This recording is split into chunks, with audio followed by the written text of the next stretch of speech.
10కి 10 marks grading తెచ్చుకోవాలి అని అంటే ఎట్లా ఎగ్జామ్స్ రాసేటప్పుడు కానీ ప్రిపరేషన్లో కానీ ఎట్లాంటి జాగ్రత్తలు తీసుకుంటే బాగుంటుంది? అంటే 10/10 10/10 తెచ్చుకోవాలనేటువంటి ఒక ఫోర్స్ని ఒక ప్రెజరైజ్ని పెడుతున్నారు.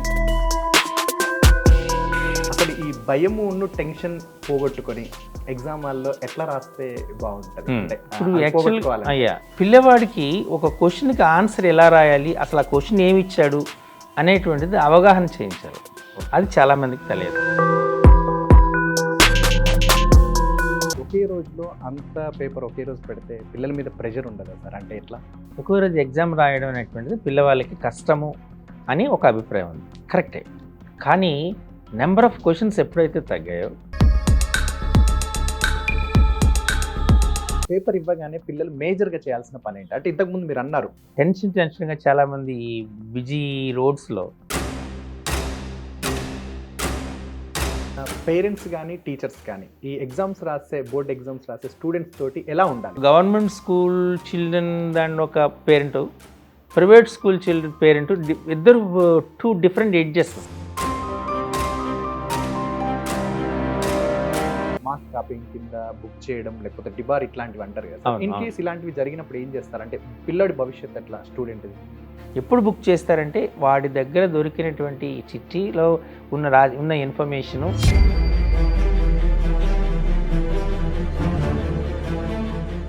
నమస్కారం అండి, వెల్కమ్ టు మైక్ టీవీ. నేను సతీష్ అట్లా.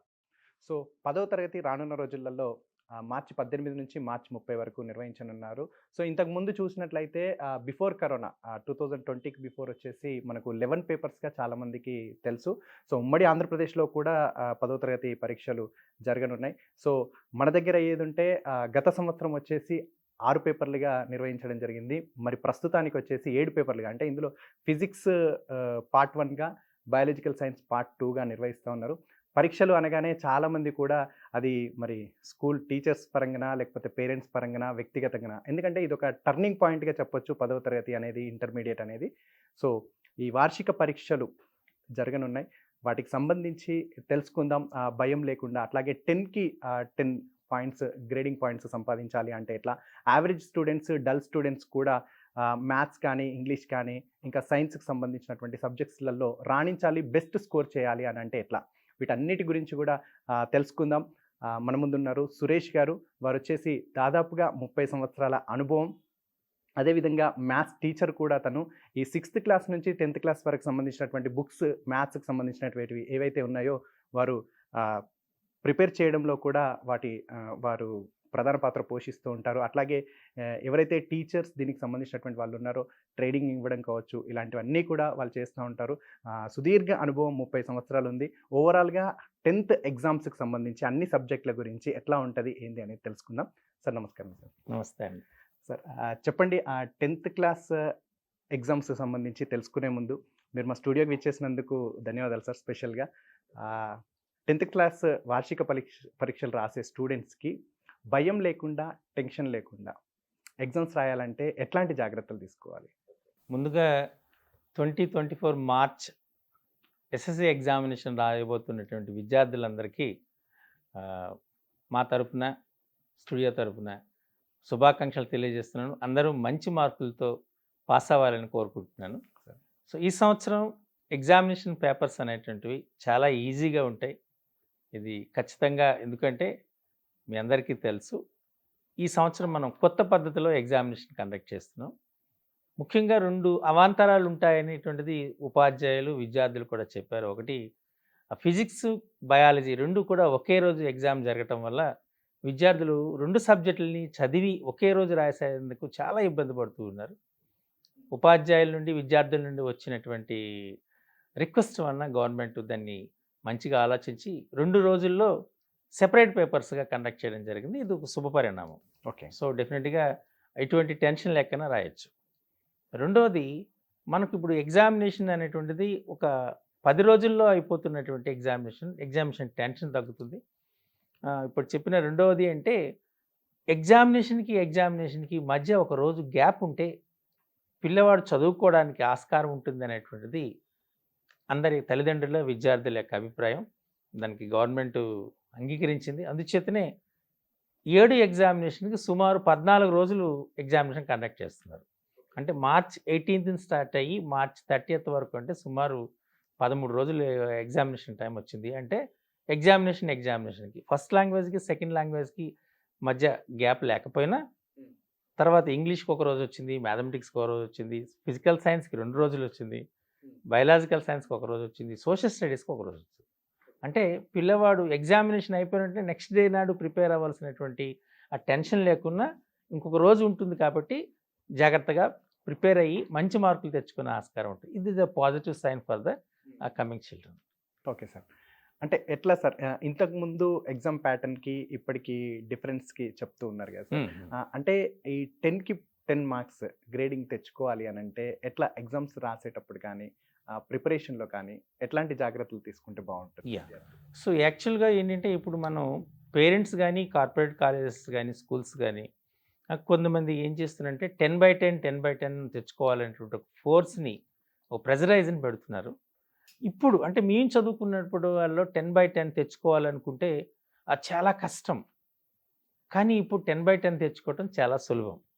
ఎందుచేత అంటే 9 పాయింట్ దాటితే, అంటే మనకు 91 మార్క్స్ దాటితే వాటి 10 గ్రేడ్ పాయింట్స్ వస్తాయి. అంటే 91 నుంచి 100, 91 వచ్చినా 10 గ్రేడ్ పాయింట్స్ వస్తాయి, 92 వచ్చినా వస్తాయి, 93 వచ్చినా వస్తాయి, 99 అని వచ్చినా 10 వస్తాయి, 100కి 100 వచ్చినా 10 వస్తాయి. అంటే దీన్ని బట్టి మనకు పిల్లవాడు 9 మార్కులు కోల్పోయిన పేపర్లో వాడికి 10 గ్రేడ్ పాయింట్స్ వస్తాయి. అంటే ఫైనల్గా వాడు 100% అనుకుంటారు కదా. అంటే ఈసారి 10 గ్రేడ్ పాయింట్స్ తెచ్చుకోవటం చాలా సులభమైనటువంటి అంశంగా గమనించాలి ఒకటి. రెండవది, అప్పుడు మనకు 2 పేపర్లు ఉండే, పేపర్ 1 పేపర్ 2 ఉండే. ఫర్ ఎగ్జాంపుల్ మ్యాథమెటిక్స్ అనే సబ్జెక్ట్ తీసుకుంది. పేపర్ 1లో 17 క్వశ్చన్స్ ఉండే, అంటే అలాగే పేపర్ 2లో 17 క్వశ్చన్స్ ఉన్నాయి, అంటే 34 క్వశ్చన్స్ వస్తాయి. ఈ 34 క్వశ్చన్స్ పిల్లవాడు రాయవలసి ఉంటుంది. ఇప్పుడు చూస్తే కేవలము మనకు ఉండేటువంటి 18 క్వశ్చన్సే ఉన్నాయి. ఆ 18 క్వశ్చన్లో 2 క్వశ్చన్స్ చాయిస్, అంటే పిల్లవాడు రాసేది 16 క్వశ్చన్సే. అంటే రాసే క్వశ్చన్స్ తగ్గాయి, కానీ సమయం అదే 3 అవర్సే ఉంటుంది. కాబట్టి పిల్లవాడు చాలా లిబరల్గా, చాలా హ్యాపీగా ఎగ్జామ్ రాయడానికి ఛాన్సెస్ ఉన్నాయి, ఎటువంటి టెన్షన్ లేకుండా. ఓకే. అలానే మన బ్లూ ప్రింట్ ప్రకారం పేపర్ సెట్ చేస్తాం. అంటే ఏ సబ్జెక్ట్ అయినప్పటికీ, అది మ్యాథ్స్ అయినా, ఫిజికల్ సైన్స్ అయినా, బయలాజికల్ సైన్స్ అయినా, సోషల్ స్టడీస్ అయినా, లాంగ్వేజెస్ అయినా బ్లూ ప్రింట్ మీద ఆధారపడి తయారవుతుంది. బ్లూ ప్రింట్లో 2 అంశాల మీద మనకు పేపర్ తయారు చేస్తారు. ఒకటి, దానికి మనం చేస్తే అకాడమిక్ స్టాండర్డ్స్. ప్రతి సబ్జెక్ట్కి ఒక అకాడమిక్ స్టాండర్డ్ ఉంటుంది. ఇప్పుడు మ్యాథ్స్ నేను తీసుకున్నాను అనుకోండి, దానికి 5 అకాడమిక్ స్టాండర్డ్స్ ఉంటాయి. ప్రాబ్లమ్ సాల్వింగ్ అని, రిప్రజెంటేషన్ అండ్ విజువలైజేషన్ అని, రీజనింగ్ అండ్ ప్రూఫ్ అని, కమ్యూనికేషన్, కనెక్షన్స్, ఇవి 5 ఉంటాయి. వీటికి వెయిటేజ్ ఉంటుంది. ప్రాబ్లమ్ సాల్వింగ్ 40% ఉంటుంది, రీజనింగ్ అండ్ ప్రూఫ్ 20% ఉంటుంది, అదే కమ్యూనికేషన్కి 15%, కనెక్షన్కి 10%, అలాగే రిప్రజెంటేషన్ 20%, 15%. అంటే మనకి ఇలా ఫిక్స్డ్గా అకాడమిక్ స్టాండర్డ్ని బేస్ చేసుకునే మనకు పేపర్ తయారవుతుంది. రెండవది నేచర్ ఆఫ్ క్వశ్చన్.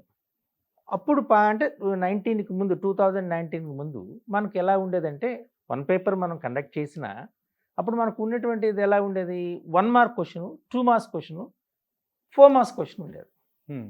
ఇప్పుడు అది డబుల్ అయింది. In the sense 1 mark question 2 marks అయింది, అలాగే 2 మార్క్స్ క్వశ్చన్ 4 మార్క్స్ క్వశ్చన్ అయింది, అయితే 4 మార్క్స్ క్వశ్చన్ 6 మార్క్స్ క్వశ్చన్ అయింది. Okay sir. ఇంకొక మేజర్ చేంజ్ ఏంటి అంటే అప్పుడు ఇంటర్నల్ చాయిస్ ఉండేది. అంటే మన ఫస్ట్ దాంట్లో 7 క్వశ్చన్స్ ఉండేది. సెక్షన్ 1లో 7 క్వశ్చన్స్, సెక్షన్ 2లో 6 క్వశ్చన్స్, అంటే 14th క్వశ్చన్ స్టార్ట్ అవుతుంది మనకి. 14, 15, 16, 17 ఇవి లాంగ్ ఆన్సర్ టైప్ క్వశ్చన్స్. 14లో ఇంటర్నల్ చాయిస్ ఉండేది, 14A, 14B ఏదో ఒకటి రాయాలి, అలాగే 15A, 15B ఏదో ఒకటి రాయాలి. అప్పుడు ఆ 2 క్వశ్చన్స్ రాలేదనుకోండి, ఆ అబ్బాయికి మనకు ఆ క్వశ్చన్ కోల్పోయే ఛాన్స్ ఉంది. కానీ ఇప్పుడు అలా కాదు. మనకి ఇక్కడ ఏం చేస్తున్నాడంటే 3 సెక్షన్లు ఉన్నాయి. మొదటి సెక్షన్లో 6 క్వశ్చన్లు ఉంటాయి, నాన్ లాంగ్వేజ్ పరంగా చెప్తున్నా. రెండో సెక్షన్లో కూడా 6 క్వశ్చన్లు ఉంటాయి, మూడో సెక్షన్లో కూడా 6 ఉంటాయి, టోటల్గా 18 క్వశ్చన్లు. ఈ 6 మొదటి సెక్షన్లో 2 marks question, very short answer. అలాగే రెండో సెక్షన్లో మనకుండే 4 మార్క్స్ క్వశ్చన్, షార్ట్ ఆన్సర్, వీటికి చాయిస్ లేదు. కానీ మూడో సెక్షన్లో 6 క్వశ్చన్లో 4 క్వశ్చన్లు రాయాలి, అంటే ఇని 4 రాయాలి. అక్కడ ఇంటర్నల్ చాయిస్ లేదు. ఫర్ ఎగ్జాంపుల్ వాడికి 2 క్వశ్చన్లు తెలియలేదు అనుకోండి, అయినా 100% స్కోర్ చేయగలుగుతాడు. ఓకే. అదే ప్రీవియస్లో ఇంటర్నల్ చాయిస్ ఉన్నప్పుడు అన్ఫార్చునేట్లీ ఓ 15 క్వశ్చన్ కానీ 16 క్వశ్చన్ ఈ 2 క్వశ్చన్లు తెలియలేదనుకోండి, ఆ లాంగ్ ఆన్సర్ మార్కు కోల్పోయే ఛాన్స్ ఉంది. ఇప్పుడు అలా లేదు. కాబట్టి పిల్లలు ఇప్పుడు ధైర్యంగా సో మనం 10 గ్రేడ్ పాయింట్స్ తెచ్చుకోవచ్చు అనేటువంటి నమ్మకంతో ఎగ్జామ్ రాయొచ్చు. ఓకే. ఫస్ట్ సెకండ్ది మనం ప్రిన్సిపల్స్ ఆఫ్ ఎవాల్యుయేషన్ అనేది ఇది మేము ఆల్రెడీ టీశాట్ ద్వారా ఎస్సీఆర్టీ అఫీషియల్గా కండక్ట్ చేసినటువంటి టెలికాన్ఫరెన్స్లో చాలాసార్లు చెప్పాను. నేనే స్వయంగా 2015 నుంచి చాలా సందర్భాల్లో ఈ టెలికాన్ఫరెన్స్లో చెప్తున్నాను. ప్రిన్సిపల్స్ ఆఫ్ ఎవాల్యుయేషన్ తెలిస్తే తెలంగాణ రాష్ట్రంలో ఏ విద్యార్థి కూడా ఫెయిల్ అవ్వడు. అసలు ఆ పేపర్ ఎలా రాయాలని తెలిస్తే చాలు, వాడు చదవకపోయినా పర్ఫెక్ట్గా ఖచ్చితంగా పాస్ అవుతాడు. ఎలా అంటే ఫర్ ఎగ్జాంపుల్ మనం తీసుకున్నాం, ఎన్ని క్వశ్చన్ 18 క్వశ్చన్స్ ఉన్నాయి. ఈ 18 క్వశ్చన్స్లో రైటింగ్ ద డేటా అంటే ఇచ్చిన క్వశ్చన్కి డేటా రాస్తే 1 మార్క్ ఇవ్వాలి. అంటే మనకు 18 క్వశ్చన్స్ అటెంప్ట్ చేస్తే అంటే 16 క్వశ్చన్స్ రాయాలి. 16 క్వశ్చన్ అటెంప్ట్ చేస్తే 16 మార్క్స్ వస్తాయి. ఓకే. అందులో ఒక గ్రాఫ్ క్వశ్చన్ ఉంటుంది, ఒక కన్స్ట్రక్షన్ క్వశ్చన్, మ్యాథ్స్ పరంగా చెప్తున్నా. ఒక గ్రాఫ్ క్వశ్చన్, కన్స్ట్రక్షన్ క్వశ్చన్. గ్రాఫ్కి 6 మార్కులు ఉన్నాయి, కన్స్ట్రక్షన్కి 6 మార్కులు ఉన్నాయి. 6, 6, 12. 16 క్వశ్చన్స్, 12 + 16, 28. పాస్ మార్కే 28. అంటే రెండింటిని ప్రిపేర్ అయితే చాలు పిల్లవాడు, ఆ పిల్లవాడు ఖచ్చితంగా మ్యాథ్స్ ఎగ్జామ్ పాస్ అయిపోతాడు. ఓకే. అంటే మ్యాథ్స్ అన్న వాళ్ళు భయం ఉన్న వాళ్ళు అవసరం లేదు, అవసరం లేదు, భయపడవలసినటువంటి అవసరమే లేదు. ఈవెన్ సోషల్ స్టడీస్లో తీసుకున్నారు అనుకోండి, సోషల్ స్టడీస్లో కూడా మనకు వాళ్ళకి ఇచ్చినటువంటిది డేటా అనాలిసిస్ క్వశ్చన్ ఇస్తారు. అదొక 6 మార్క్స్ క్వశ్చన్. ఈ డేటా అనాలిసిస్లో డేటా ఇస్తారు, ఒక టేబుల్ ఇస్తారు, అది పై డయాగ్రామ్ అవ్వచ్చు, బార్ డయాగ్రామ్ అవ్వచ్చు, ఇన్ఫర్మేషన్ అంతా పేపర్లో ఉంటుంది. అది చూసి మనం రాయాలి. ఫర్ ఎగ్జాంపుల్ 2021, 2022, 21, 22, 23 సంవత్సరాల్లో రబీ సీజన్లో పండినటువంటి పంట శాతాలు ఇస్తాడు. ఏ జిల్లాలో ఎక్కువగా పంట పండింది అని క్వశ్చన్ అడుగుతాడు. ఆల్రెడీ ఆ డేటా అక్కడ ఉంటుంది, అది చూసి ఆ డేటా ప్రకారం ఆన్సర్ నింపటం. ఓకే. అంటే పిల్లవాడికి 12 మార్క్స్, ఇది 12 మార్క్స్ వస్తాయి, ఈజీగా 12 మార్క్స్ వచ్చేస్తాయి. అలాగే మ్యాపింగ్ స్కిల్స్ ఉన్నాయి.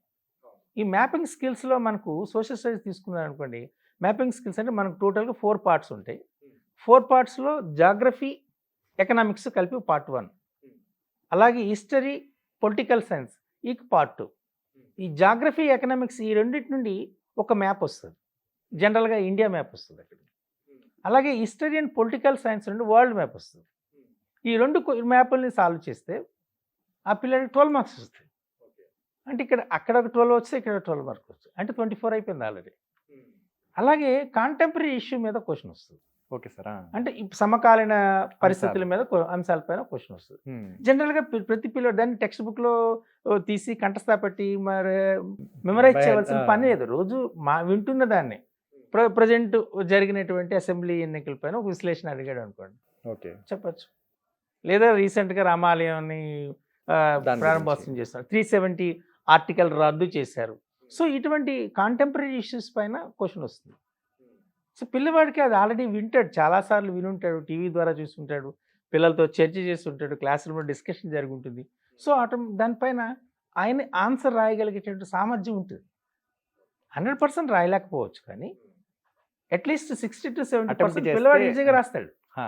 సో పిల్లవాడు కాబట్టి ఏ ఇబ్బంది లేదు. ఇది ఒక 12 మార్క్స్.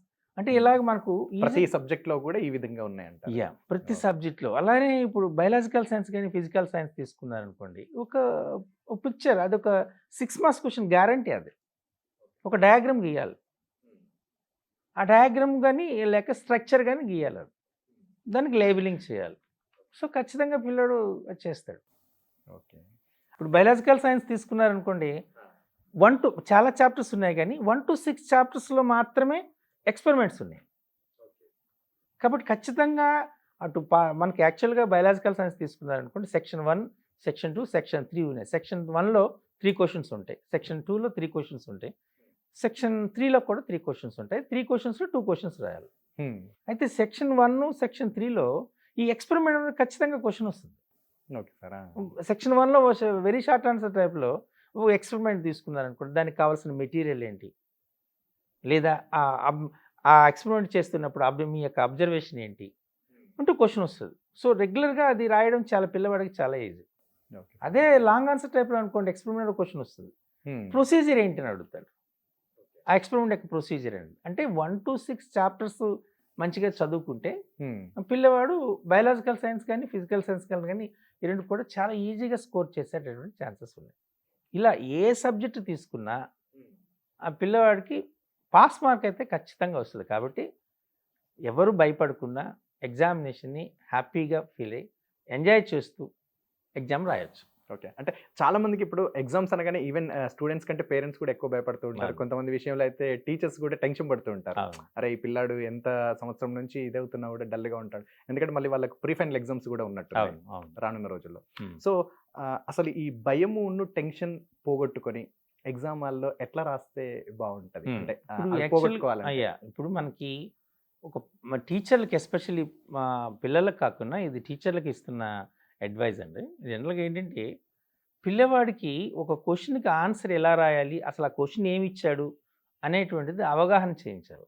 అది చాలామందికి తెలియదు. అంటే టీచర్కి తెలుసు కానీ తన క్లాస్ రూమ్ ట్రాన్సాక్షన్లో దాన్ని ఉపయోగించదు ప్రాపర్గా.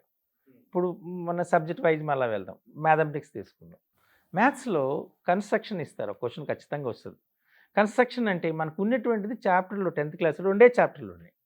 ఒకటి సిమిలర్ ట్రయాంగిల్స్, సెకండ్ది టాంజెంట్స్ అండ్ సీకెన్స్. ఈ రెండిట్లో ఉండే కన్స్ట్రక్షన్ వస్తుంది. కన్స్ట్రక్షన్ చేసేటప్పుడు ఖచ్చితంగా రఫ్ డయాగ్రామ్ ఒకటి గీయాలి. రఫ్ డయాగ్రామ్ ఏదో ఒకటి, వాడు దానికి మెజర్మెంట్స్ అవసరం లేదు. ఉన్నది కూడా సిమిలర్ ట్రయాంగిల్లో ట్రయాంగిల్ వస్తుంది, టాంజెంట్ సీకెన్స్లో సర్కిల్ టాంజెంట్స్ వస్తాయి. అటు రఫ్ టాంజెంట్ అండ్ సీకెన్స్ అని ఫర్ ఎగ్జాంపుల్ దాంట్లో వచ్చింది అనుకోండి, ఒక సర్కిల్ గీసి 2 టాంజెంట్స్ గీస్తే అది రఫ్ డయాగ్రామ్. సిమిలర్ ట్రయాంగిల్స్లో సిమిలర్ ట్రయాంగిల్ ఒక ట్రయాంగిల్ గీసి మాకు ఇంకో ట్రయాంగిల్ సిమిలర్గా ఉన్నట్టు గీస్తే అది rough diagram. So rough diagram గీస్తే 1 మార్క్ వస్తుంది పిల్లడికి. Okay sir. ఒకటి. అలాగే కమ్యూనికేషన్ స్కిల్స్ మీద మనకి ఒక క్వశ్చన్ వస్తుంది, ఒక 4 మార్క్స్ క్వశ్చన్ ఉంటుంది గ్యారంటీ పేపర్లో, అంటే బ్లూ ప్రింట్ ప్రకారం. ఏమున్నాయి, జనరల్గా ఫార్ములా ఇస్తారు. మన టెక్స్ట్ బుక్లో ఉన్న ఫార్ములాస్ చాలా లిమిటెడ్ ఉన్నాయి. ఆ లిమిటెడ్ ఏంటంటే మనకు స్టాటిస్టిక్స్ చాప్టర్లో మీను, మీడియను, మోడ్ ఫార్ములా ఉంది. Right the formula and explain the terms అని క్వశ్చన్ వస్తుంది. ఆ 3 ఫార్ములాలు ప్రాక్టీస్ చేయాలి. అలాగే ప్రోగ్రెషన్ చాప్టర్లో 2 ఫార్ములాలు ఉన్నాయి. nth term of an arithmetic progression, sum of n terms of arithmetic progression. ఇంకొక చాప్టర్ ఏంటంటే మనకు ఉన్నటువంటిది మెన్సురేషన్ చాప్టర్. ఈ మెన్సురేషన్లో cone, sphere, cylinder, LSA, TSA, volume అంటే సంపూర్ణ తల వైశాల్యము, ప్రక్క తల వైశాల్యము, ఘనపరిమాణం. ఈ 3 ఫార్ములా. ఈ ఫార్ములాని ప్రాక్టీస్ చేసుకుంటే, జస్ట్ ఫార్ములా ప్రాక్టీస్ చేస్తే చాలు. ఓకే. 4 మార్కులు వస్తుంది. అలాగే ప్రాబబిలిటీ చాప్టర్ ఉంది మ్యాథ్స్లో. ప్రాబబిలిటీ చాప్టర్లో ఒకే ఒక ఫార్ములా ఉంది. ప్రాబబిలిటీలో ఖచ్చితంగా బ్లూ ప్రింట్ ప్రకారం ఖచ్చితంగా ఒక 6 మార్క్స్ క్వశ్చన్ అయితే వస్తుంది ఖచ్చితం. 6 మార్క్స్ క్వశ్చనే లేదు టెక్స్ట్ బుక్లో పూర్తిగా. అంటే 2 సబ్ క్వశ్చన్స్ ఇవ్వాలి. పేపర్ చేసేవాడు ఖచ్చితంగా 2 సబ్ క్వశ్చన్స్ ఇవ్వాలి. అంటే 2 క్వశ్చన్లు ఇవ్వాలి. ప్రతి క్వశ్చన్కి కూడా ఫార్ములా రాయాలి. Formula రాసినందుకు 1 mark. 1 మార్క్ వచ్చేస్తుంది. ఒకే ఫార్ములా 2 సార్లు రాయాలి వాడు. అలా రాసిన 2 మార్కులు వస్తాయి. సో ఇలా మనం చూసుకుంటే పేపర్ చూసుకుంటే, అలాగే మనకు గ్రాఫ్ ఉంది. చాలామంది గ్రాఫ్ మీద ఒక ఐడియా వస్తుంది. ఇప్పుడు మనం చూస్తే గ్రాఫ్ 4 ఏరియాల్లో ఉంది. మ్యాథ్స్లో గ్రాఫ్ 4 ఏరియాలో. ఒకటి పాలినామియల్ చాప్టర్లో 3rd chapter. 4th chapter pair of linear equation 2 variables, అందులో గ్రాఫ్ ఉంది. అలాగే స్టాటిస్టిక్స్లో గ్రాఫ్ ఉంది, ఓజీవ్ కర్వ్. ఓకే. అంటే మనకు అలాగే క్వాడ్రాటిక్ ఈక్వేషన్లో కూడా గ్రాఫ్ ఉంది. అంటే 4 ఏరియాస్లో గ్రాఫ్ ఉంది. కానీ బ్లూ ప్రింట్ ప్రకారము ఒకే గ్రాఫ్ వస్తుంది. Okay sir. ఒకే గ్రాఫ్ వస్తుంది. అంటే ఇప్పుడు మనం తీసుకున్నాం స్టాటిస్టిక్స్లో ఓజీవ్ కర్వ్ ఇచ్చారనుకోండి, ఆ స్టాటిస్టిక్స్లో మనకు ఫార్ములా కానీ లేకపోతే find the mid of the mean or any ఒక అనేది 6 మార్క్స్ క్వశ్చన్ ఇచ్చే ఛాన్స్ లేదు. Okay sir. కానీ పేపర్ ఈజీగా ఇవ్వాలనే ఆలోచనే ఉంటుంది గవర్నమెంట్కి. ఇప్పుడు కూడా పేపర్ ఈజీగానే ఇస్తారు, అందరూ పిల్లలు పాస్ అవ్వాలనే మంచి ఉద్దేశం ఉంటుంది. కాబట్టి అక్కడ ఏం చేస్తారంటే find the median of the given డేటానో find the mode of the given డేటానో అని ఇస్తారు. ఆ క్వశ్చన్ ఇస్తే ఈ ఓజీవ్ కర్వ్ ఇచ్చే ఛాన్సే లేదు. ఎందుకంటే 18 క్వశ్చన్లు ఇప్పుడు మనం ముందు 18 క్వశ్చన్లు ఉన్నాయి. చాప్టర్కి ఒక క్వశ్చన్ వస్తుంది, 14 చాప్టర్లు ఉన్నాయి. అంటే ఒక చాప్టర్కి వచ్చే క్వశ్చన్ ఒకటే. అవును. ఆల్రెడీ ఆ చాప్టర్లో ఒక క్వశ్చన్ వచ్చేసింది. ఇంకో క్వశ్చన్ ఇచ్చే ఛాన్స్ తక్కువ. కాబట్టి ఆ గ్రాఫ్ అందులో రాదు, అంటే ఓజీ కర్వ్ రాదు. ఓకే. పాలినామియల్స్ తీసుకుంటే పాలినామియల్లో మనకు గ్రాఫ్ ఉంది. పాలినామియల్లో గ్రాఫ్ వచ్చింది అనుకోండి, అటు క్వాడ్రాటిక్ ఈక్వేషన్లో కానీ లేకపోతే పెయిర్ ఆఫ్ లీనియర్ ఈక్వేషన్లో వచ్చేది లేదు. అంటే క్లియర్గా పాలినామియల్ గ్రాఫ్ పిల్లవాడు ప్రాక్టీస్ చేస్తే 6 మార్క్స్ వస్తాయి. సో అలా పేపర్ ఏ కాన్సెప్ట్ ప్రిపేర్ అయితే మార్క్స్ వస్తాయి అనేటువంటిది ఒక అవగాహన అయితే ఉండాలి. అంటే డెఫినెట్గా పిల్లవాడు అన్ని క్వశ్చన్స్ని ఆన్సర్ చేయగలుగుతాడు. Okay sir. అయితే ఇప్పుడు మీరు చెప్తున్నారు కదా సార్, అంటే ఈ ఎగ్జామ్ ప్యాటర్న్ అనేది మేజర్గా ఎట్లా ఉంది అండ్ టైమింగ్స్ ఎట్లా ఉన్నాయి? అంటే ఇప్పుడు 6 పేపర్స్ అంటున్నారు కదా, అవును, 7 అవును, పేపర్స్ 6+1. అవును. సో సబ్జెక్ట్ పరంగా టైమింగ్స్ ఎట్లా ఉన్నాయి, ప్లస్ ప్యాటర్న్ ఎట్లా ఉంది? అంటే ఇప్పుడు యాక్చువల్గా మనం 3 అవర్స్ టైం ఇస్తున్నామండి. 9:30కి ఎగ్జామినేషన్ స్టార్ట్ అవుతుంది, 12:30కి అయిపోతుంది. 3 అవర్స్ టైం. 3 అవర్స్ టైంలో కేవలము మనం రాసేది 16 questions. 1 mark, 2 marks question, 4 marks, 6 మార్క్స్లో అన్నీ కలుపుకుంటే మనం రాసే 16 క్వశ్చన్స్. అంటే 3 అవర్, ఒక హాఫ్ అన్ అవర్ టైము ఆబ్జెక్టివ్కి ఇస్తారు. అంటే 2.5 అవర్స్. 2.5 అవర్స్ అంటే మనకు 150 మినిట్స్. అవును సార్. రాసే 16 క్వశ్చన్స్ అంటే నియర్లీ 10 మినిట్స్ ఒక క్వశ్చన్కి వస్తుంది. Okay sir. జనరల్గా 1 మార్క్ క్వశ్చన్ నింపడానికి ఒక పిల్లవాడికి ఆన్సర్ తెలిస్తే మ్యాక్సిమం 1 to 2 మినిట్స్ సరిపోతుంది. అంటే ఒక 8 మినిట్స్ మిగులుతుంది అక్కడ మన మాట చెప్పడానికి. అలాగే మనకు 6 క్వశ్చన్స్ ఉంటాయి అందులో. అంటే మనం మ్యాక్సిమం 10 మినిట్స్ కానీ మినిట్స్ చేస్తే మన దీని ప్రకారం ఏంటంటే మనం వాడికి వచ్చినటువంటిది 1 అవర్ దరిదాపు 40 మినిట్స్ టైం దొరుకుతుంది వాడికి. అంటే పేపర్ని ఆన్సర్స్ తెలిస్తే half an hour to 1 hour మధ్యలో పిల్లోడు ఆన్సర్ చేసేవచ్చు. ఓకే. ఇంకా రిమైనింగ్ 1.5 అవర్ హ్యాపీగా రాసిన దాన్ని చెక్ చేసుకోవచ్చు, అంత టైం ఉంటుంది. కాబట్టి పిల్లవాళ్ళకి టైం చాలదు, చేయలేము అనేటువంటి భయం అయితే అవసరం లేదు. కావాల్సిన యాంపిల్ ఆఫ్ టైం పిల్లవాడికి ఉంటుంది, ఈజీగా చేయగలుగుతాడు. ఓకే. ఇంకా రెండోది, వాళ్ళు రాసేది ఎలా చేస్తున్నారంటే వచ్చిన క్వశ్చన్, ఇప్పుడు దీంట్లో ఉన్న పెద్ద ప్రాబ్లం అంటే as per the child psychology examination management ప్రకారం చెప్పాలంటే పిల్లవాడికి మనం ఇచ్చిన కండిషన్ ఏంటంటే 2014 తర్వాత నుండి, అంటే 2015 మార్చి నుండి మనం కొత్త సిస్టంలో ఏం చేస్తున్నామంటే the questions are not given from the textbook నుండి క్వశ్చన్స్ ఇవ్వము. It is not collection of any questions from the other publishers books also. కానీ టెక్స్ట్ బుక్లో ఉన్న కాన్సెప్ట్ మీద క్వశ్చన్ ఇవ్వబడుతుంది అంతే. రిలేటెడ్ సేమ్ క్వశ్చనే ఉంటుంది కానీ టెక్స్ట్ బుక్ నుండి కలెక్ట్ చేసుకోం. కాబట్టి ఏమవుతుందంటే ఫస్ట్ క్వశ్చన్ రాదు పిల్లోడికి. సెకండ్ క్వశ్చన్ చదివాడు, అది కూడా రాదు. థర్డ్ క్వశ్చన్ చదివాడు, అది రాదు. ఫోర్త్ క్వశ్చన్ ఎప్పుడు వినలేదు. ఫిఫ్త్ క్వశ్చన్ వస్తున్నట్టుంది కానీ రావటం లేదు. అదే ఆ పేజ్లో ఉన్నటువంటి క్వశ్చన్స్. దాంతో అక్కడ మైండ్ సెట్స్ ఏంటి, పిల్లలకి భయపడతాడు, నాకు ఈ పేపర్ ఫెయిల్ అయిపోతాను, ఏ క్వశ్చన్ రాదు అనుకోని. అక్కడ అదే తప్పు. 16 క్వశ్చన్ అంటే 18 క్వశ్చన్లు ఉంటే అలా వాడు ఆ 5 క్వశ్చన్స్ అవగానే ఆపేయకూడదు, భయపడవసరం లేదు. 6th క్వశ్చన్ చదవండి, 7th క్వశ్చన్ చదవండి, 8th క్వశ్చన్ చదవండి, యాంపిల్ ఆఫ్ టైం ఉంది. 18th క్వశ్చన్ వరకు చదవండి. చదవగానే అందులో ఏదో ఒక క్వశ్చన్ వస్తుంది. వచ్చిన క్వశ్చన్ స్టార్ట్ చేయండి. ఓకే. చేసేస్తారు, ఇంకో క్వశ్చన్ చేస్తారు, ఇంకో క్వశ్చన్ చేస్తారు. అలా మిగతా అన్ని క్వశ్చన్లు చేయగలుగుతాడు. కాబట్టి ఇక్కడ మనకి ఏ ఇన్స్ట్రక్షన్ లేదు, first question first time number రాయాలని, సెకండ్ క్వశ్చన్ దాని తర్వాత రాయాలని ఇన్స్ట్రక్షన్స్ ఏం లేదు. 1 to 18 క్వశ్చన్లో ఏ క్వశ్చన్ అయినా రాయొచ్చు పిల్లవాడు, ఆ తర్వాత ఏ క్వశ్చన్ అయినా రావచ్చు. ఒకే ఆర్డర్లో రాయాలని లేదు. అంటే సెక్షన్ 3లో రాస్తే సెక్షన్ 3లో క్వశ్చన్లు అన్నీ కంప్లీట్ అయిన తర్వాతే సెక్షన్ 2లో రాయాలని, సెక్షన్ 2లో అన్నీ కంప్లీట్ అయితే సెక్షన్ 1, అలాంటి నిబంధన ఏంటూ ఏం లేదు.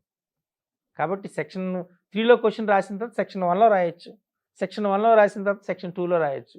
అలా ఏ క్వశ్చన్ రాసినా ఛాన్సెస్ ఉంటాయి. కాబట్టి పిల్లవాడు ఆ కాన్ఫిడెన్స్ లెవెల్స్ని డెవలప్ చేసుకున్నాడు అనుకోండి, అన్ని క్వశ్చన్స్ని ఆన్సర్ చేయగలుగుతాడు. సార్ ఇప్పుడు జనరల్గా ఇంతకుముందు 11 పేపర్స్ ఉన్నప్పుడే చాలామంది పిల్లలు ఇబ్బంది పడేవాళ్ళు, పేరెంట్స్ టెన్షన్ పడేవాళ్ళు, టీచర్స్ కూడా స్టూడెంట్స్ కోసం టెన్షన్ పడేవారు. అంటే ఇప్పుడు ఈ ఒకే రోజులో అంత పేపర్ ఒకే రోజు పెడితే పిల్లల మీద ప్రెషర్ ఉండదా సార్? అంటే ఎట్లా?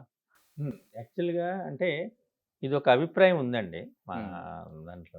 అంటే మార్క్స్ ఏమన్నా కుదించడం లేకపోతే లేదు. చాయిసెస్ ఏమన్నా ఎక్కువ ఉన్నది ఏంటి అంటే అదే సబ్జెక్ట్ని మీరు అడిగినట్టు మొత్తం 14 ఒక సబ్జెక్ట్ 14 చాప్టర్స్ ఉన్నాయి. ఈ 14 చాప్టర్స్ అంతా చదువుకుని ఒకే రోజు ఎగ్జామ్ రాయడం అనేటువంటిది పిల్లవాళ్ళకి కష్టము అని ఒక అభిప్రాయం ఉంది. కరెక్టే. కానీ నెంబర్ ఆఫ్ క్వశ్చన్స్ ఎప్పుడైతే తగ్గాయో, ఇప్పుడు మనం చెప్పేటప్పుడు 14 చాప్టర్స్ ఉన్నాయి. 14 చాప్టర్స్ నుండి ఒక క్వశ్చనే వస్తుంది. అంటే ఆ చాప్టర్ యొక్క నేచర్ని బట్టి ఏ క్వశ్చన్ వస్తుందో అనేటువంటిది దరిదాపుగా టీచర్కి తెలుస్తుంది, పిల్లవాడికి కూడా తెలుస్తుంది. ఓకే. ఇప్పుడు మ్యాథమెటిక్సే తీసుకుందాం, సబ్జెక్ట్ వైజ్ చూద్దాం. మ్యాథమెటిక్సే తీసుకుందాం. ఇప్పుడు మ్యాథమెటిక్స్ చూడగానే మనకు వచ్చినప్పుడు చాప్టర్ వైజ్ తీసుకుందాం. ఫస్ట్ చాప్టర్లో రియల్ నెంబర్స్ అనే చాప్టర్ ఉంది. అందులో ఒక 5 ఏరియాస్ ఉన్నాయి.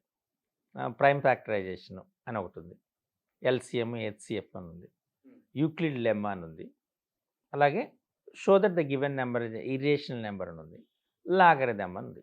ఈ 5 ఏరియాస్ ఉన్నాయి. ఈ 5 ఏరియాస్లో అన్ని ఏరియాల నుండి 4 మార్క్స్ క్వశ్చన్, 6 మార్క్స్ క్వశ్చన్ అలా రావు. అంటే కొన్నిట్లో 6 మార్క్స్ క్వశ్చన్ వచ్చే ఛాన్స్ ఉంది. అందులో 6 మార్క్స్ క్వశ్చన్ వచ్చే ఛాన్స్ 2 ఏరియాలో ఉన్నాయి. ఒకటి show that the given number is an irrational number అని రావచ్చు, లేదా యూక్లిడ్ లెమ్మా అని రావచ్చు. కానీ గత కొన్ని సంవత్సరాలుగా పాత పేపర్లను ఇచ్చేదాన్ని చూస్తే మనకు show that the given number is an irrational number ఎక్కువ వచ్చే అవకాశం ఉంది. అంటే ప్రాబబిలిటీ దానికి ఎక్కువ ఉంది. కాబట్టి ఆ చాప్టర్లో show that the given number is an irrational number అని ప్రాక్టీస్ చేస్తే మనకు పిల్లవాడికి 6 మార్క్స్ వచ్చేస్తాయి. అంటే మిగతా ఈ రిమైనింగ్ 5 ఇయర్స్ మీద కొద్దిగా కాన్సన్ట్రేషన్ తగ్గించినా దీనిపైన కొద్దిగా ఎక్కువగా కాన్సన్ట్రేట్ చేస్తే ఈవెన్ బిలో యావరేజ్ పిల్లవాడు కూడా ఆ క్వశ్చన్ చేయగలుగుతాడు. అంటే మొత్తం చాప్టర్ అంతా చదవకపోయినా ఆ ఒక్క ఏరియాని బాగా ప్రాక్టీస్ చేస్తే పిల్లడికి మార్క్స్ వస్తాయి. ఓకే. అదే పోలినామియల్ ఉంది చాప్టర్, నెక్స్ట్ 3rd చాప్టర్. ఈ పోలినామియల్ చాప్టర్లో గ్రాఫ్ ఉంది. జనరల్గా మనం అనుకున్నట్టు చాప్టర్ నుండి ఒకే క్వశ్చన్ వస్తుంది. అంటే ఆల్రెడీ గ్రాఫ్ వస్తుంది దాని నుండి. అంటే గ్రాఫ్ బాగా ప్రాక్టీస్ చేస్తే చాలు పిల్లాడు. అంటే పోలినామియల్ డివిజన్ కొద్దిగా కష్టమైన కాన్సెప్ట్ ఉంది. ఆ డివిజన్ ప్రాక్టీస్ చేయవసరం లే, గ్రాఫ్ ప్రాక్టీస్ చేస్తే చాలు. అలా ప్రతి చాప్టర్లో ఒక సర్టెన్ ఏరియా ఉంటుంది. ఆ ఏరియాని జాగ్రత్తగా ప్రాక్టీస్ చేస్తే పిల్లవాడు ఈజీగా చేయగలుగుతాడు. అంటే ఇప్పుడు మనం చేయవలసింది ఏంటి అంటే, చాప్టర్లు వచ్చిన 14 చాప్టర్స్ని ఫస్ట్ పేజ్ నుండి లాస్ట్ పేజ్ వరకు చదవాలనేటువంటి అభిప్రాయాన్ని పక్కన పెట్టి ఏ ఏరియాస్ మీద గత ముందు సంవత్సరాల్లో ఎగ్జామినేషన్లో ఎలా కండక్ట్ వచ్చిన రిపీటెడ్ ఫ్రీక్వెంట్లీ ఆస్క్డ్ క్వశ్చన్స్ ఏంటి, ఏ ఏరియా ఒక అవగాహన ఉంటే పిల్లవాడికి చాలా ఈజీ అవుతుంది. ఒకటి ఎస్సీఆర్టీ కూడా ఒక మంచి పని చేసింది. అభ్యాస దీపిక అని ఒక సప్లిమెంటరీ రిలీజ్ చేసింది. అన్ని స్కూల్స్కి ఇచ్చారు. జాగ్రత్తగా ప్రాక్టీస్ చేస్తే అభ్యాస దీపికల నుండి ఆ రకమైన క్వశ్చన్లే వస్తున్నాయి చూస్తే. కాబట్టి అభ్యాస దీపికని జాగ్రత్తగా ప్రాక్టీస్ చేస్తే వాళ్ళకి వచ్చేస్తుంది. ఇంకోటి, ఇప్పుడు కొన్ని ఫారమ్స్ స్టార్ట్ అయినాయి. సోషల్ స్టడీస్ ఫారం ఒకటి స్టార్ట్ అయింది. వీళ్ళు ఏం చేస్తున్నారంటే ఎవ్రీ ఇయర్ ఒక కాంపిటీషన్ని కండక్ట్ చేస్తున్నారు, టెస్ట్ పెడుతున్నారు క్విజ్ టైప్లో. దానికోసం కొంత మెటీరియల్ కూడా వాళ్ళు రిలీజ్ చేస్తున్నారు. అది ఎవరు ఫారం ఉన్నారు, ఎవరైతే సోషల్ స్టడీస్ టీచర్లు చెప్తున్నారో వాళ్ళే చేస్తారు, వాళ్ళే పేపర్ కూడా ఇస్తారు. ఆబ్వియస్లీ వాళ్ళు ఎక్కడి నుండి తీసుకొస్తారు, వేరే క్వశ్చన్స్ అయితే తీసుకురాలేరు. కాబట్టి ఈ టెస్ట్ కోసం ప్రిపేర్ అవుతున్నారు అనుకోండి, ఆ వచ్చిన ఆబ్జెక్టివ్ జాగ్రత్తగా ప్రాక్టీస్ చేస్తే పిల్లలకి 20కి 20 వస్తాయి. మోస్ట్లీ వాటి నుండే క్వశ్చన్స్ వస్తాయి. అలా మనం మనం ఏది ప్రిపేర్ అయితే ఎగ్జామినేషన్ పాయింట్ ఆఫ్ వ్యూలో మనకు ఉపయోగపడుతుంది అనేటువంటిది పిల్లవాడికి అవగాహన కావాలి. అవగాహన వస్తే చాలా ఈజీ. ఇంకా కామన్ ఏరియా ఉంది. ఇప్పుడు 3 దాంట్లో చూస్తే కామన్ ఏరియా ఉంది. ఎలా అంటే అటు సోషల్ స్టడీస్లో కానీ లాంగ్వేజెస్లో కానీ మనకు ఒక కామన్ ఏరియా ఉంది. కామన్ ఏరియా అంటే డేటా అనాలిసిస్. ఓకే, ఇన్ఫర్మేషన్ ఇస్తారు, ఆ ఇన్ఫర్మేషన్ని బేస్ చేసుకుని కింద క్వశ్చన్స్ ఉంటాయి. అది సోషల్ స్టడీస్లో ఉంది, ఇంగ్లీష్లో ఉంది, తెలుగులో ఉంది, హిందీలో ఉంది, సైన్స్లో ఉంది, ఒక మ్యాథ్స్లోనే లేదు. కానీ ఇలా అయితే అన్నిట్లో ఉంది. అంటే జస్ట్ ఆ కాన్సెప్ట్ అవగాహన అయితే పిల్లోడికి ఆన్సర్ ఈజీగా రాయగలుగుతారు. మ్యాథ్స్లో కూడా ఉన్నట్టు లెక్క. ఎలా అంటే దీని బదులు వెన్ డయాగ్రామ్ ఇస్తాం. వెన్ డయాగ్రామ్ చూసి ఒక వెన్ డయాగ్రామ్ ఇచ్చి ఏబి అనే 2 సమితులు తీసుకున్నాం అనుకోండి, ఏ యూని ఫైండ్ చేయండి, ఏ ఇంటర్సెక్షన్ బి ఫైండ్ చేయండి, ఏ మైనస్ బి ఫైండ్ చేయండి అంటాం. ఆ మధ్యలో ఉంది ఏ ఇంటర్సెక్షన్ బి, మొత్తం ఏ యూనియన్ బి. అంటే జస్ట్ అసలు సింపుల్ ఇలా ఆలోచిస్తే ఆ క్వశ్చన్ ఆన్సర్ చేసేయగలుగుతారు. అంటే మనం రాసే విధానం పైన సరైన అవగాహన పిల్లలకి కల్పించాలి. ఓకే. ఇది. ఇప్పుడు మీరు ఇంకొకటి చూస్తే మీరు జాగ్రత్తగా ఇప్పుడు మ్యాథ్స్ పేపరే నేను గత కొన్ని సంవత్సరాలుగా మ్యాథ్స్ పేపర్ చూసిన. మ్యాథ్స్ పేపర్ చూస్తే ఆన్సర్స్ మీరు ఎప్పుడైనా అబ్జర్వ్ చేశారనుకోండి. అన్నీ ఈ గత 3, 4 సంవత్సరాల పేపర్ చూస్తే ఆబ్జెక్టివ్‌లో 5 ఏలు, 5 బిలు, 5 సిలు, 5 డీలు ఉన్నాయి. ఇది పార్ట్ బికి సంబంధించి. పార్ట్ బికి సంబంధించి. అంటే ఎనాలిసిస్ చేయాలి మనం పేపర్‌ని. అంటే పిల్లవాడు చేయలేడు. టీచర్ అబ్జర్వ్ టీచర్ చేసి చేయాలి. దాన్ని ఇన్ఫర్మేషన్ ఇవ్వాలి. నిజమే. పిల్లవాడికి 10 క్వెషన్స్ వచ్చు. రిమైనింగ్ 10 రావు. 10 రానప్పుడు ఏం చేస్తాడు వాడు? రావని ఏదో ఒకటి ర్యాండమ్‌గా వేసాడనుకోండి. ఆ 10కి 10 తప్పయ్యే అవకాశాలున్నాయి. అలా కాకుండా 10 ఆన్సర్స్ వచ్చేవాడు కరెక్ట్‌గా వచ్చి రాసేసాడు. ఒక ఏ గాని, లేదా ఒక బి గాని, ఒక సి గాని ఎంపిక చేసుకొని వాడిష్టం. చేసాడనుకోండి ఇంతకుముందు మనం డిస్కస్ చేసినట్టు కనీసం 2, 3 అయినా 2, కరెక్ట్ 3 అవుతాయి. అయినా కరెక్ట్ అవుతాయి. అంటే మార్కులొస్తాయి. అలాగే అలాగే నెగెటివ్ మార్క్స్ లాంటివి ఏమి ఉండవు లేవు. కాబట్టి. No negative marking. ఆ. సో ఇది వెరీ ఇంపార్టెంట్. పిల్లవాడికి ఎగ్జామ్ రాసే విధానం ప్రాపర్‌గా నేర్పాలి. నేర్పితే డెఫినెట్‌గా పాస్ అవుతాడు. అంటే ఇప్పుడు మార్క్స్ ఎట్లా ఉన్నాయి సార్? అంటే ఇప్పుడు కుదించారు కదా, డేస్ కుదించారు, అవును. ఒకేసారి ఎగ్జామ్ చాయిసెస్ ఉన్నాయి అంటున్నారు. అంటే వీళ్ళకి ఏమన్నా 80, 20 అట్లా ఉంటుందా? ఎట్లా అంటే యాక్చువల్‌గా మనకు ఇప్పుడు ప్రెజెంట్ సిసిఈ సిస్టంలో నడుస్తుంది మనది. కంటిన్యూయస్ కాంప్రహెన్సివ్ ఎవాల్యుయేషన్ అంటాం. సమగ్ర నిరంతర సమగ్ర మూల్యాంకనం అని తెలుగులో అంటాం. దీన్ని అంటాం. అంటే మనం ఏం చేస్తామంటే 4 ఫార్మేటివ్ అసెస్మెంట్స్ కండక్ట్ చేస్తాం. 2 సమ్మేటివ్. ఇది సిస్టంలో ఉన్నది. ఓకే. అంటే మనకి 4 ఫార్మేటివ్స్‌లో కండక్ట్ చేసిన ప్రతి ఫార్మేటివ్‌ని 20 మార్క్స్ కండక్ట్ చేస్తాం. అందులో 4 టూల్స్ ఉంటాయి. ఇప్పుడు మ్యాథమెటిక్స్ తీసుకున్నాం అనుకోండి, జనరేటింగ్ న్యూ క్వెషన్స్ అని, నోట్స్ కరెక్షన్ అని, అలాగే మనకు ప్రాజెక్ట్స్ అని, స్లిప్ టెస్ట్ అని. అదే సైన్స్ అనుకోండి, ల్యాబ్ యాక్టివిటీ అని, నోట్స్ కరెక్షన్ అని, ప్రాజెక్ట్ అని, స్లిప్ టెస్ట్ అని. సోషల్ స్టడీస్ కాంటెంపరరీ ఇష్యూస్ అని. సేమ్ ఫస్ట్‌దే మారుతుంది, మిగతావన్నీ సేమ్. నోట్స్ కరెక్షన్ అని, ప్రాజెక్ట్ అని, స్లిప్ టెస్ట్ అని. అదే లాంగ్వేజ్ అనుకోండి, బుక్ రివ్యూ అంట ఇంగ్లీష్ అయితే. ఇది తెలుగు అయితే పుస్తక సమీక్ష అంటాం. సో దానిపైన ఉంటుంది. మిగతావి కామన్ నోట్స్ అంటే కరెక్షన్. 20 మార్క్స్ 20 మార్క్స్ మనం ఉంటాయి. చేస్తాం. ఈ 20 మార్క్స్ స్కూల్ ఎగ్జామినేషన్‌లో జరుగుతుంది. అందులో మనం 20 తీసుకుంటాం. 80 మార్క్స్‌కి ఎగ్జామినేషన్ కండక్ట్ చేస్తాం. Okay sir. అందుకనే మనకి ఇప్పుడు ఏంటంటే ఈ 20లో మినిమం 7 రావాలి మనకి. 7 వేస్తారు కూడా, అది రూల్. వెయ్యాలి, ఖచ్చితంగా వెయ్యాలి. పిల్లవాడు స్కూల్‌కు హాజరైతే 7 మార్క్స్ ఖచ్చితంగా వెయ్యాలి. ఓకే. అటెండెన్స్ కానీ వాళ్ళు ఆ. రాసిన ప్రాజెక్ట్స్ లాంటివి. కాబట్టి వాడు రాయలేదు అని. ఇంకొకటి ఏంటంటే పిల్లవాడు ఆ సమయంలో ఆబ్సెంట్ అయినా వాడు వచ్చిన తర్వాత ఎగ్జామినేషన్ కండక్ట్ చేయాలి. కండక్ట్ చేసి మార్కులు వేయాలి. కాబట్టి మనకు ఫార్మేటివ్ అసెస్మెంట్ నుండి వచ్చి 20 మార్కులు పిల్లలకి వస్తాయి. అంటే అంటే 20కి ఇక్కడ 20 20కి 7 రాకపోవచ్చు. రావాలి. అక్కడ 80కి 80కి 28 రావాలి. 28. 28 అంటే రెండు కలిపి. 28కి 2 కలుపుకొని 35 అవుతాయి. Okay sir. అంటే ఇప్పుడు జనరల్‌గా ఇంకొకటి ఉంటాయి సార్. అంటే ఇప్పుడు క్లాస్ రూమ్‌లో చెప్పేటటువంటి నోట్స్ ఒకటి ఉంటది, టీచర్స్ చెప్పేది. అట్లాగే గైడ్స్ ఫాలో అవుతుంటారు మేజర్‌గా 10th టైంలో. ప్లస్ టెక్స్ట్ బుక్స్ ఉంటాయి. అవును. అంటే వీటి 3 బేస్ చేసుకుంటే ఏది రాస్తే మనకు బెస్ట్ స్కోర్ చేయడానికి పిల్లలకి, విద్యార్థులకు అవకాశం అంటే ఉంటుంది? నాకు అడ్వైజ్ ఏంటంటే ఎస్సీఆర్టీ ఆల్రెడీ మనం 2014 మేలో ఇచ్చామండి. ఒక ప్రొసీడింగ్ ఇచ్చాము. జివో నెంబర్ 17 అది. GO MS number 17. దాని ప్రకారం ఏంటంటే టెక్స్ట్ బుక్ తప్పించి గైడ్లు కానీ, క్వశ్చన్ బ్యాంక్స్ కానీ ఏవి ప్రిపేర్ చేయకూడదు, తయారు చేయకూడదు, దాని టీచర్లు దాన్ని ఫాలో కాకూడదు అని ఇన్స్ట్రక్షన్ అయితే ఉంది. ఓకే. ఎందుకంటే గైడ్ కానీ, క్వశ్చన్ బ్యాంక్ కానీ యూజ్ లేదు. ఎలా అంటే all the questions are created based on academic standards. Academic standard base చేసుకునే తయారవుతాయి. Those are not collected from the textbook. Textbook నుండి తీసుకున్న క్వశ్చన్ కాదు. ఆ క్వశ్చన్ మారిపోతుంది. అంటే ఏ క్వశ్చన్ వస్తుంది అనేటువంటిది టీచర్కి తెలియదు, పిల్లవాడికి తెలియదు. కానీ కాన్సెప్ట్ వస్తుంది రిలేటెడ్. ఏదైనా దాన్ని తీసుకున్నప్పుడు మనం ఒక కాంటెంపరీ ఇష్యూ తీసుకున్నాం. ఆ కాంటెంపరీ ఇష్యూ అనేటువంటిది ఏదైనా అవ్వచ్చు. ఓకే. మనం ఇప్పుడు డిస్కస్ చేసినట్టు 370 ఆర్టికల్ రద్దు కానీ, రామ జన్మభూమి దాని గురించి, రామ మందిరం కన్స్ట్రక్షన్ కానీ, లేకపోతే ఎలక్షన్స్ కానీ, ఇవన్నీ కూడా అది ఏదైనా రావచ్చు. అవి ఖచ్చితంగా ఈ క్వశ్చన్ బ్యాంకులోనే కానీ లేదా గైడ్లో ఉన్న వాటి ఇస్తాయనేటువంటి గ్యారంటీ లేదు. కాబట్టి క్వశ్చన్ బ్యాంక్స్ని, గైడ్ని ప్రిపేర్ కాకపోవడమే మంచిది. కన్ఫ్యూజ్ అవుతారు పిల్లవాడు. మోర్ క్వశ్చన్స్ వాళ్ళకి వెళ్తారు. కాబట్టి టెక్స్ట్ బుక్ని ప్రాపర్గా ప్రిపేర్ అయితే అది మోర్ దెన్ ఎనఫ్ అండి. ఓకే. ఎక్కువ బయట దొరుకుతున్నటువంటి స్టడీ మెటీరియల్ కానీ, లేకపోతే ఇంకొక దాన్ని ఏవి కూడా టీచర్లకు కూడా మా సిన్సియర్ రిక్వెస్ట్ ఏంటంటే బయట బుక్స్ని తీసుకొని పిల్లవాళ్ళకి మోర్ బర్డెన్ చేయొద్దు. సో ప్రశాంతంగా టెక్స్ట్ బుక్లో ఉన్న కాన్సెప్ట్నే చెప్పండి. ఏ క్వశ్చన్ వచ్చినా టెక్స్ట్ బుక్ కాన్సెప్ట్ మీదే క్వశ్చన్ వస్తుంది కాబట్టి మోస్ట్లీ ఈ టెక్స్ట్ బుక్ రైటర్సే పేపర్స్ తయారు చేసే వాళ్ళు కూడా ఉంటారు కాబట్టి వాళ్ళు ఖచ్చితంగా వాళ్ళపైన అవగాహన ఉంటుంది కాబట్టి టెక్స్ట్ బుక్ని పర్ఫెక్ట్గా ప్రిపేర్ చేయించే వాల్యుయేషన్ కూడా మేబీ వాళ్ళే అంతే ఉండొచ్చు. అందరూ వాళ్ళే కాబట్టి పర్ఫెక్ట్గా వాళ్ళు ప్రిపేర్ అయితే పిల్లవాడు ఆన్సర్ చేయగలుగుతారు. ఇక్కడ మనం గమనించవలసింది ఏంటంటే పేపర్ రాసే విధానం చాలా ఇంపార్టెంట్. ఇప్పుడు మనకు డయాగ్రామ్ స్కిల్స్ మీద ఒక క్వశ్చన్ ఖచ్చితంగా 6 మార్క్స్ క్వశ్చన్ ఉంటుంది. అటు బయాలజికల్ సైన్స్ కానీ ఫిజికల్ సైన్స్ కానీ డయాగ్రామ్ గీస్తారు పిల్లోడు, కానీ లేబులింగ్ వెరీ ఇంపార్టెంట్. అవును.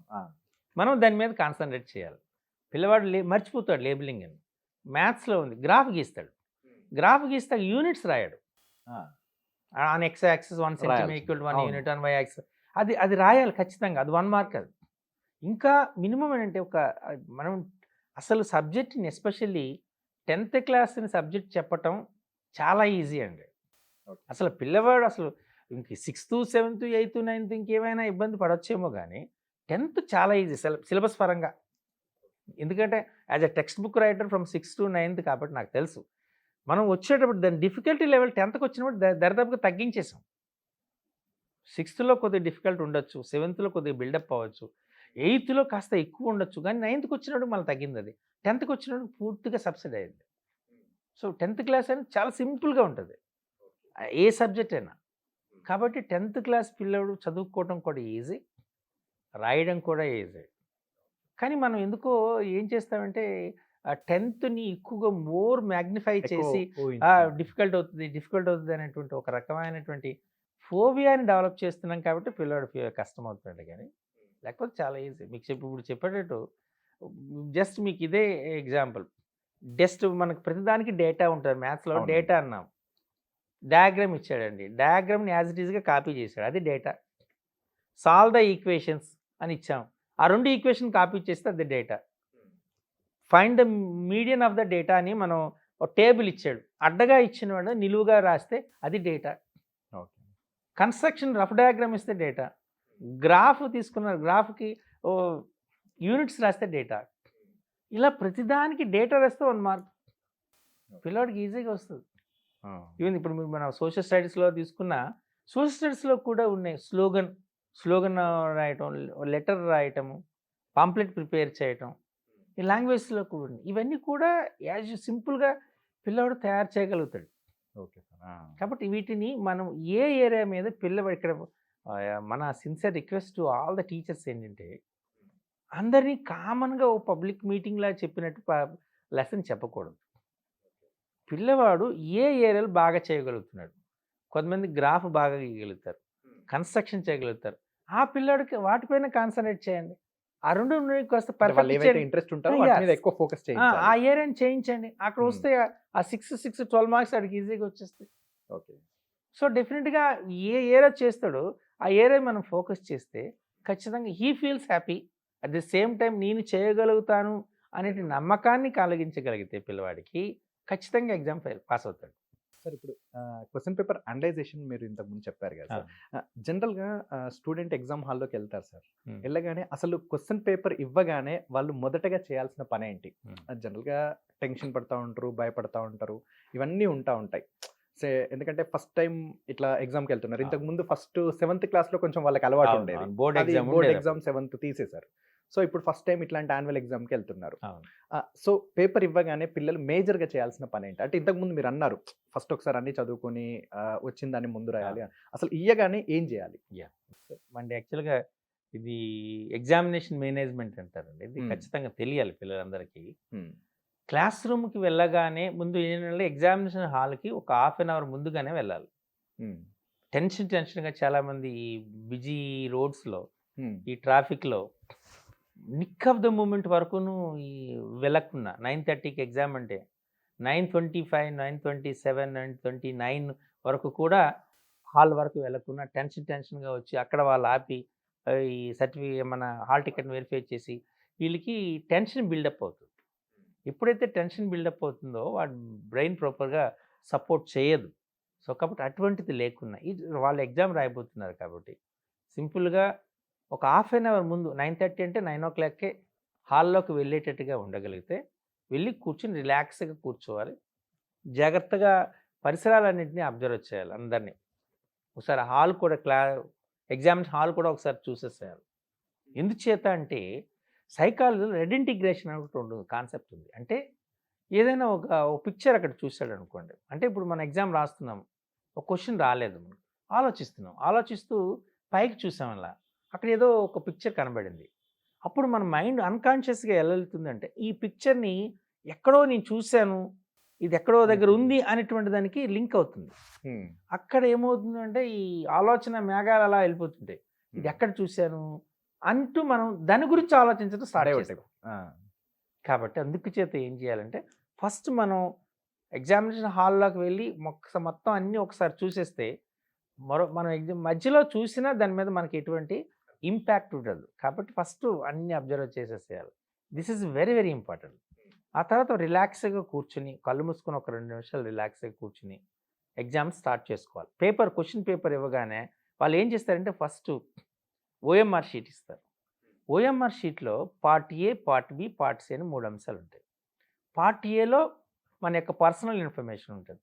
నేము, father name, school name, hall ticket number, subject, దానికి సబ్జెక్ట్ కూడా అవన్నీ ఉంటాయి. ఇవేమి మనం ఫిల్ చేయాల్సిన పని లేదు, ఆల్రెడీ ప్రింట్ అయ్యి వస్తాయి.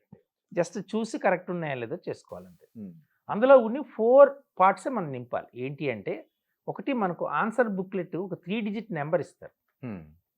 ఆ ఆన్సర్ బుక్లెట్ నెంబర్ వేయాలి. ఓకే. అలాగే రూమ్ నెంబర్ వేయాలి. ఏ రూమ్ నెంబర్ 1, 2, 3 ఆ రూమ్ నెంబర్ వేయాలి. అలాగే ఎన్ని ఎడిషనల్ షీట్స్ మనం ట్యాగ్ చేస్తున్నాం ఆ నెంబర్ వేయాలి. అంటే ఎగ్జామినేషన్ అయిపోయిన తర్వాత వేయాలి. అది అండ్ సిగ్నేచర్, మన సిగ్నేచర్ చేయాలి. ఈ 4 పార్ట్ ఏలో నింపాలి.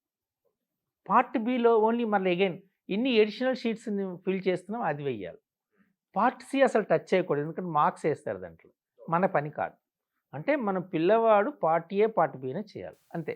అంటే ఇన్విజిలేటర్ సైన్ కూడా ఇన్విజిలేటర్ సైన్ పార్ట్ ఏలోనే ఉంటుంది. ఓకే. సో కాబట్టి అవి ఫ్రీగా నింపేసుకుంటాడు, అయిపోతుంది.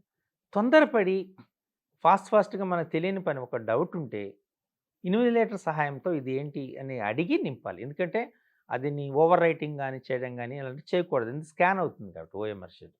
కాబట్టి రాయాలి, ఎగ్జామ్ అయిపోతుంది. తర్వాత మనకి ఏం చేస్తారంటే చుట్టూ మనకి ఇచ్చిన దాన్ని మార్జిన్స్ గీసుకొని కొద్దిగా పెద్ద మార్జిన్స్ గీసుకోవాలి. ఎందుకంటే మనకు చాలామంది ఏం చేస్తారంటే సన్నగా మార్జిన్ చేస్తారు, ఆ క్వశ్చన్ నెంబరు కనబడినట్టు ఆ ఆన్సర్లో కలిసిపోతుంది, అది ఏ క్వశ్చనో తెలియదు. కాబట్టి క్వశ్చన్ నెంబర్ క్లియర్గా కనబడేటట్టు కొద్దిగా పెద్ద మార్జిన్ గీసుకొని వేసిన క్వశ్చన్ నెంబర్ కొద్దిగా పెద్దగా ఉన్నట్టు చూడాలి. ఓకే. క్వశ్చన్ పేపర్ ఇచ్చేస్తారు. క్వశ్చన్ పేపర్ ఇవ్వగానే తొందరపడి వచ్చిన క్వశ్చన్ని రాసేయడానికి ప్రయత్నం చేయకుండా మనం అసలు ఇన్స్ట్రక్షన్లో కూడా క్వశ్చన్ పేపర్లు ఇస్తాం. Read the total question paper for 15 minutes. మనకు 15 నిమిషాలు టైం ఇస్తాం, మంచిగా అన్ని క్వశ్చన్లన్నీ చదవండి అని ఇస్తాం. కాబట్టి అన్ని క్వశ్చన్లు చదవాలి. ఫస్ట్ అన్ని క్వశ్చన్లు చదివి ఏ క్వశ్చన్ వస్తుందో ముందు మనం డిసైడ్ చేసుకుని ఆ క్వశ్చన్ని ఫస్ట్ స్టార్ట్ చేయాలి.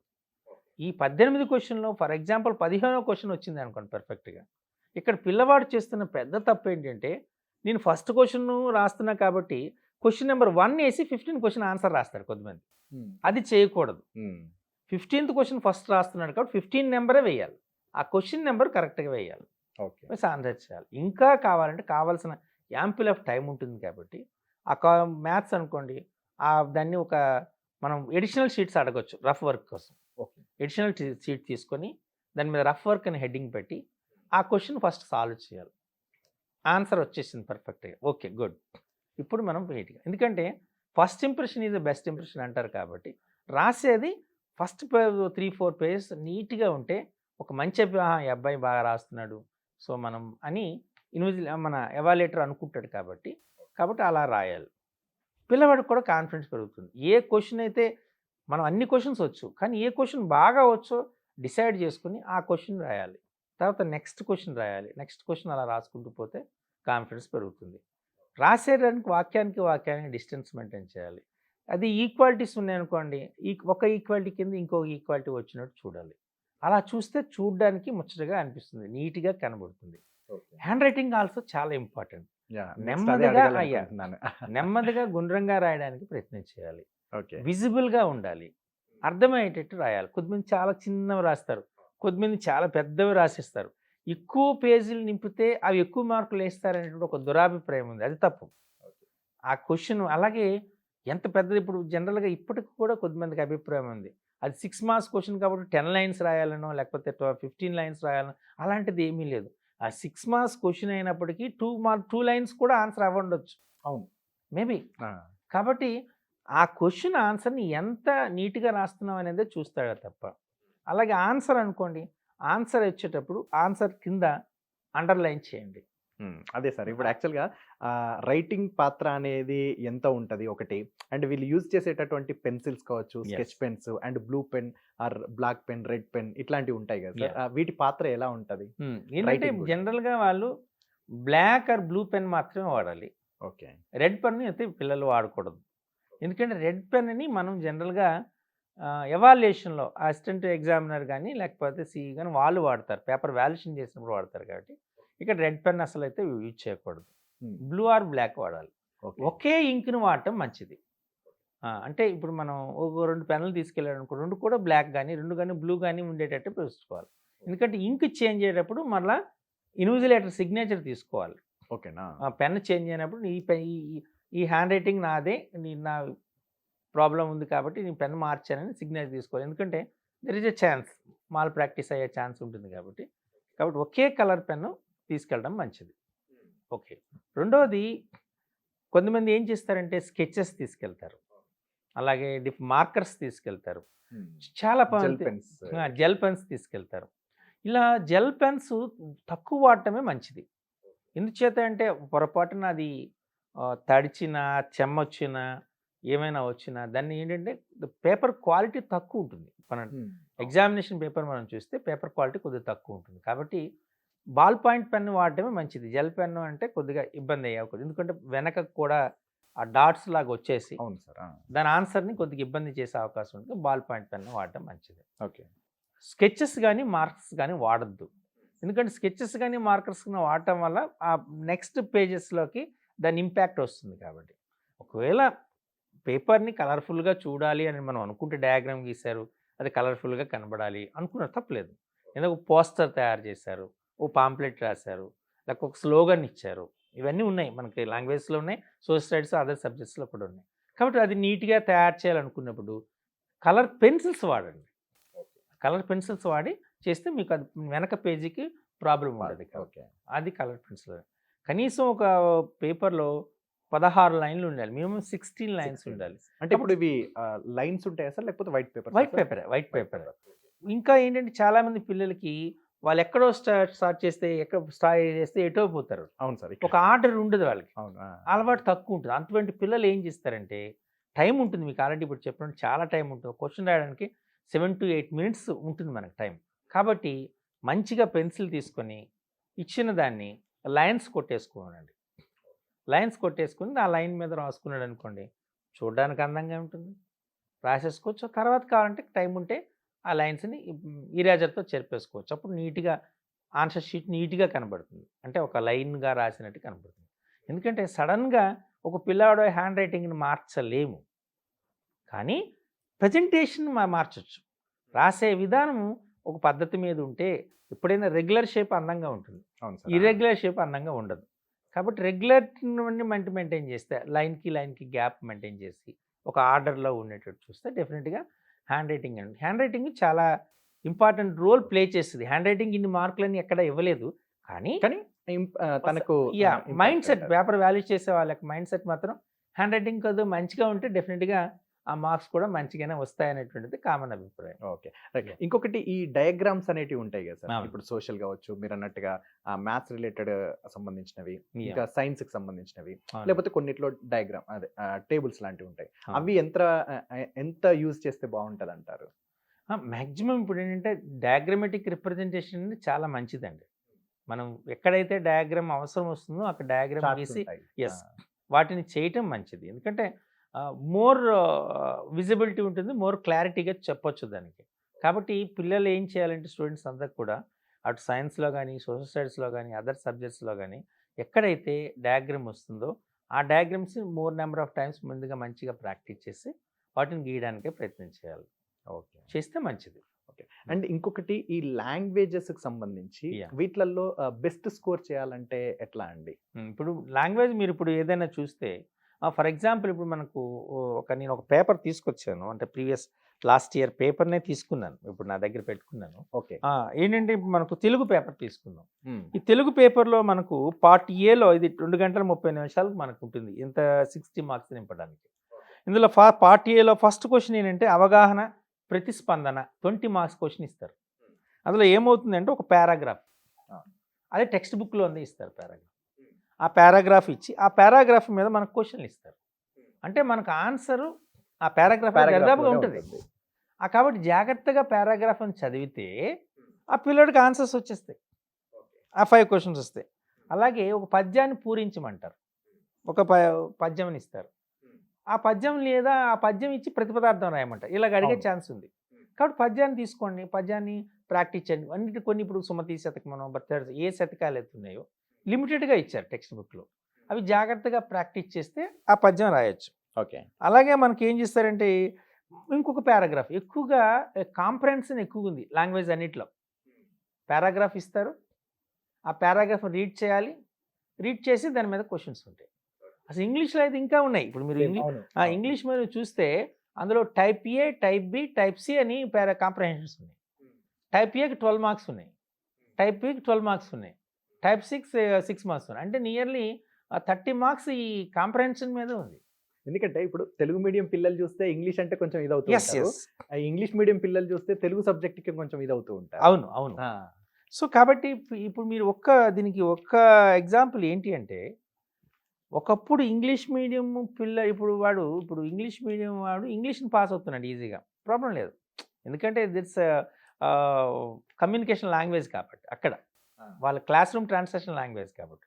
కానీ తెలుగు మీడియం పిల్లవాడు కూడా ఇంగ్లీష్ మంచిగా పాస్ అవుతున్నాడు. లాస్ట్ టైం 94% వచ్చింది ఇంగ్లీష్ మీడియంలో. ఇంగ్లీష్ ఓవరాల్ పాస్ పర్సంటేజ్ అంటే తెలుగు మీడియం పిల్లడు, ఉర్దూ మీడియం పిల్లడు, అదర్ మీడియం పిల్లడు కూడా అదర్ దాన్ ఇంగ్లీష్ వాడు అవుతున్నాడు. కారణం ఏంటి అంటే ఇప్పుడు మీకు చెప్పినట్టుగానే కాంప్రహెన్షన్ మీద క్వశ్చన్స్ వస్తాయి. 3 కాంప్రహెన్షన్స్ ఉంటాయి. ఆ 3 కాంప్రహెన్షన్స్ మీద వీళ్ళు ఈజీగా రాయగలుగుతారు. కాబట్టి మోస్ట్లీ 60 మార్క్స్ అవుట్ ఆఫ్ 80లో 60 మార్క్స్ మీకు ఆన్సర్స్ క్వశ్చన్ పేపర్లు ఉంటాయి. అంటే క్వశ్చన్ పేపర్ పిల్లవాడికి చదవడం వస్తే వాడు క్లాస్ రూమ్లో విన్న దాన్ని బట్టి ఆన్సర్ రాయగలుగుతాడు. కాబట్టి ఏ లాంగ్వేజ్ గురించి either Telugu or English or Hindi anyone. అంటే హిందీకి ఎన్ని మార్క్స్ ఉన్నాయి సార్? పాస్ మార్క్స్ యాక్చువల్గా పాస్ అంటే 18 రావాలి. ఓకే. 18 వస్తే పాస్. కాబట్టి 18 మార్క్స్ అనేటువంటిది చాలా సింపుల్, ఎందుకంటే వాళ్ళకి 20 ఆబ్జెక్టివ్ ఉన్నాయి. అవును, 20 ఆబ్జెక్టివ్ ఉన్నాయి. సో సెకండ్ లాంగ్వేజ్ కాబట్టి ఈజీగా పిల్లలు పాస్ అవుతారు. అసలు లాస్ట్ ఇయర్ 99% ఉంది ఓవరాల్ పాస్ పర్సంటేజ్. అంటే no one is failed in that exam. దరిదాపుగా ఎక్కడ ఫెయిల్ అవుతున్నాడు, మేబీ వాడు ఆబ్సెంట్ అయి ఉంటే ఫెయిల్ అయి ఉంటాడేమో తప్ప వాస్తవానికి పాస్ అవుతున్నారు. కాబట్టి కాబట్టి ఛాన్స్ ఇబ్బంది పడకుండా చేయొచ్చు. ఇది సెకండ్ లాంగ్వేజ్కి. ఓకే. ఫస్ట్ లాంగ్వేజ్ మదర్ టంగే ఉంటుంది కాబట్టి మోస్ట్లీ అది చేస్తారు. ఇక్కడ పారాగ్రాఫ్ ఇస్తారు, నాన్ డీటెయిల్ ఉంటుంది. నాన్ డీటెయిల్లో ఇప్పుడు తెలుగులో నాన్ డీటెయిల్ రామాయణం ఉంది. రామాయణం అనేటువంటిది మనం ఎన్నిసార్లు వినున్నాం కాబట్టి వాటిపైన పూర్తి అవగాహన ఉంటుంది. దాని మీద మనకి ఇచ్చేది పారాగ్రాఫ్ ఇస్తాడు. ఆ పారాగ్రాఫ్ని చదివి క్వశ్చన్లు అడుగుతాడు. అంటే ఇక్కడ దానికి చెప్తుంటేనైతే నాకైతే ఈజీ అనిపిస్తుంది. పిల్లలు పాపం అటెంప్ట్ చేసే వాళ్ళకి, విద్యార్థులకి ఇది షూర్. ఏంటంటే మేము అదే ఇప్పుడు నేను రాసేటప్పుడు మ్యాథ్స్కి అయితే నేను చాలా భయపడ్డా.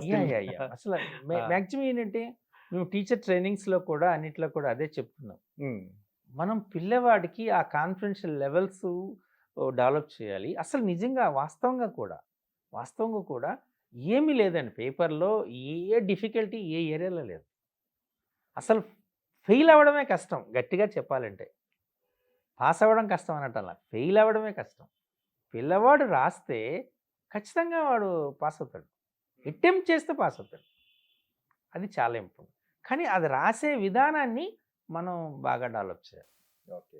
దానిపైన మనం చేస్తే బెస్ట్. అంటే ఇప్పుడు ఈ షార్ట్ ఆన్సర్స్‌కి అండ్ లాంగ్ ఆన్సర్స్‌కి సంబంధించి ఏమన్నా టిప్స్ ఇప్పుడు మీరన్నారు ఒకటి. అది 6 మార్క్స్ ఉన్నా గూడా 2, 3 లైన్స్ ఉండేదుంటే అంతే రాయగలుగుతాం. అంతకంటే ఎక్కువ రాయలేము అని అన్నారు. అంటే వాటికేమన్నా టిప్స్ చెప్పగలరా? అండ్ ఇంతకుముందు మీరు పార్ట్ బి గురించి కూడా చెప్పారు. సో, ఒక్కసారి వీటి గురించి. ఇప్పుడు మనకు జనరల్‌గా ఏం చేస్తారంటే 2 marks question. It very short answer question అది. అంటే మనం 2, 3 లైన్స్‌లో ఆన్సర్ రాయాలి. అంటే ఇప్పుడు ఒక ఎక్స్‌పెరిమెంట్ ఇచ్చారు.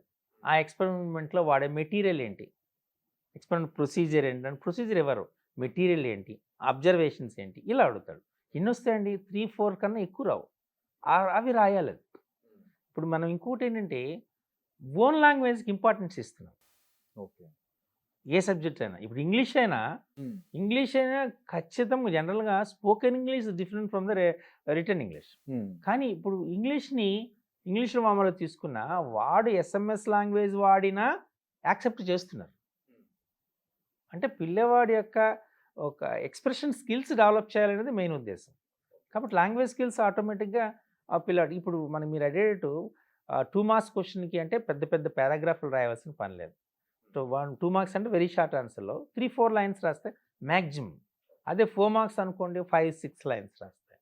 అలాగే 6 మార్క్స్ అనుకోండి మ్యాక్సిమం 8 ఆర్ 10. అంటే వీళ్ళకి అడిషనల్స్ కూడా ఎన్నంటే అన్ని ఇస్తారు కదా ఇస్తారు. సార్? ఇన్ని అని ఇస్తారు. ఇప్పుడు మీకు చెప్పినట్టు మ్యాథ్స్‌కి కావాలంటే అందుకే చెప్తున్నాను. మ్యాథమెటిక్స్ వాళ్ళకి ఎవరైనా మోర్ క్యాలిక్యులేషన్స్ ఉంటాయి కాబట్టి మీరు ఒక ఎడిషనల్ షీట్ తీసుకొని దానిలో రఫ్ క్యాలిక్యులేషన్స్ అన్నీ చేసుకొని దాని మీద రఫ్ అని హెడ్డింగ్ పెట్టి బట్ మనం చేయవలసింది ఏంటంటే దాన్ని టై చేయాలి లాస్ట్‌లో.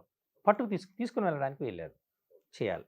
ఇంకొకటి ఇందులో బాగా పెద్ద ప్రాబ్లమ్ ఏమవుతుంది అంటే పేపర్‌ని చేసేటప్పుడు కొన్ని సందర్భాల్లో టీచర్లు చేసే మిస్టేక్ వల్ల కూడా పిల్లలు మార్కులు లాస్ అయ్యే అవకాశం ఉంటుంది. ఎలా అంటే ఇప్పుడు మాకు గ్రాఫ్ ఉంటుంది. గ్రాఫ్ క్వెషన్‌ని ఒక గ్రాఫ్ సైడ్ గ్రాఫ్ గీయాలి.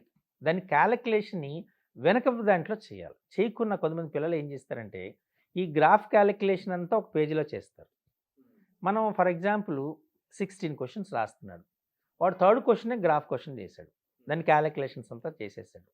తర్వాత రిమైనింగ్ 13 క్వెషన్స్ చేశాడు. 4, 5 ఎడిషన్స్ తీసుకున్నాడు. వాటన్నీ అయిపోయిన తర్వాత గ్రాఫ్ టై చేయాలి. గ్రాఫ్ కట్టాడు. ఎన్నోది రాసినా కూడా graph last.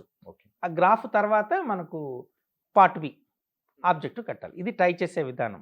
Main sheet, additional sheets, graph, తర్వాత పార్ట్ బి. అదే ఫిజికల్ సైన్స్ వాళ్ళు అనుకోండి same. Main sheet, additional sheets, వాళ్ళకేం పార్ట్ బిఏ. అదే సోషల్ స్టడీస్ అన్నప్పుడు main sheet, additional sheets, map. Okay. మళ్ళీ పార్ట్ బి. ఇది సిస్టమ్ ఒక పద్ధతిలో ఫాలో అవ్వాలి. ఇప్పుడు వాల్యుయేషన్ చేస్తున్నాడు. టీచర్ వాల్యుయేషన్ చేశాడు. ఇది 14th క్వశ్చన్. థర్డ్ క్వశ్చన్ రాశాడు పేపర్లో. ఆన్సర్ చేశాడు. క్యాలిక్యులేషన్ చేశాడు.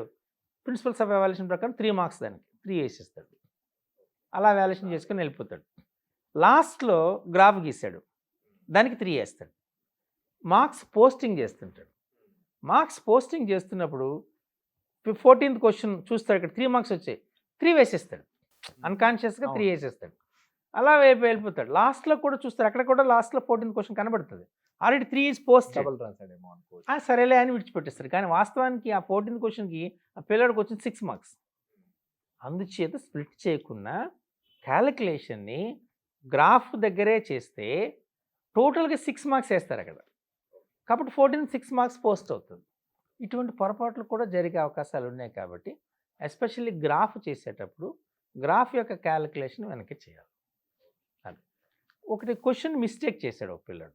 చాలామంది ఏం చేస్తారు, క్వశ్చన్ మిస్టేక్ చేస్తే ఇష్టం వచ్చినట్టుగా కొట్టేసి చేసి రబ్ చేసి చేస్తారు. దానివల్ల పేపర్ చూడడానికి అగ్లీగా కనబడుతుంది. సింపుల్గా ఒక జస్ట్ పెన్సిల్తో క్రాస్ చేసి మళ్ళీ ఫ్రెష్గా ఆన్సర్ స్టార్ట్ చేసుకోండి. దానివల్ల పేపరు మనం చూడడానికి అగ్లీగా కనబడదు, నీట్గా మనకు ఉంటుంది. ఓకే. సో ఇష్టం వచ్చినట్టుగా రబ్ చేయడమను, లేకపోతే పేపర్తో దిద్దడమను, ఈరేజర్తో చేసి చేయటం ఇటువంటివి చేయకూడదు. సో ఇంకొకటి సార్, ఇప్పుడు పేపర్ మొత్తము ఆ టైం అయిపోయే వరకు పిల్లవాడు లోపలే ఉండాలా? ఉండాలి. రెండోది, ఇప్పుడు మీరు అన్నారు అలా 1.5 అవర్లో పేపర్ కంప్లీట్ చేయొచ్చు దాదాపు చదివిన పిల్లలైతే అంటున్నారు. ఒకవేళ ఆ టైంలో అయిపోతే పార్ట్ బి వాళ్ళకి ముందు ఇవ్వడానికి అవకాశం ఉందా? ఎందుకంటే మీకు 9:30కి అంటే 9:30కి ఎగ్జామినేషన్ స్టార్ట్ అయితే 9:15కి క్వశ్చన్ పేపర్ ఓపెన్ అవుతుంది. ముందు పేపర్ ఓపెన్ చేయరు. లాస్ట్ 10 minutes ముందే ఓపెన్ చేయాలి.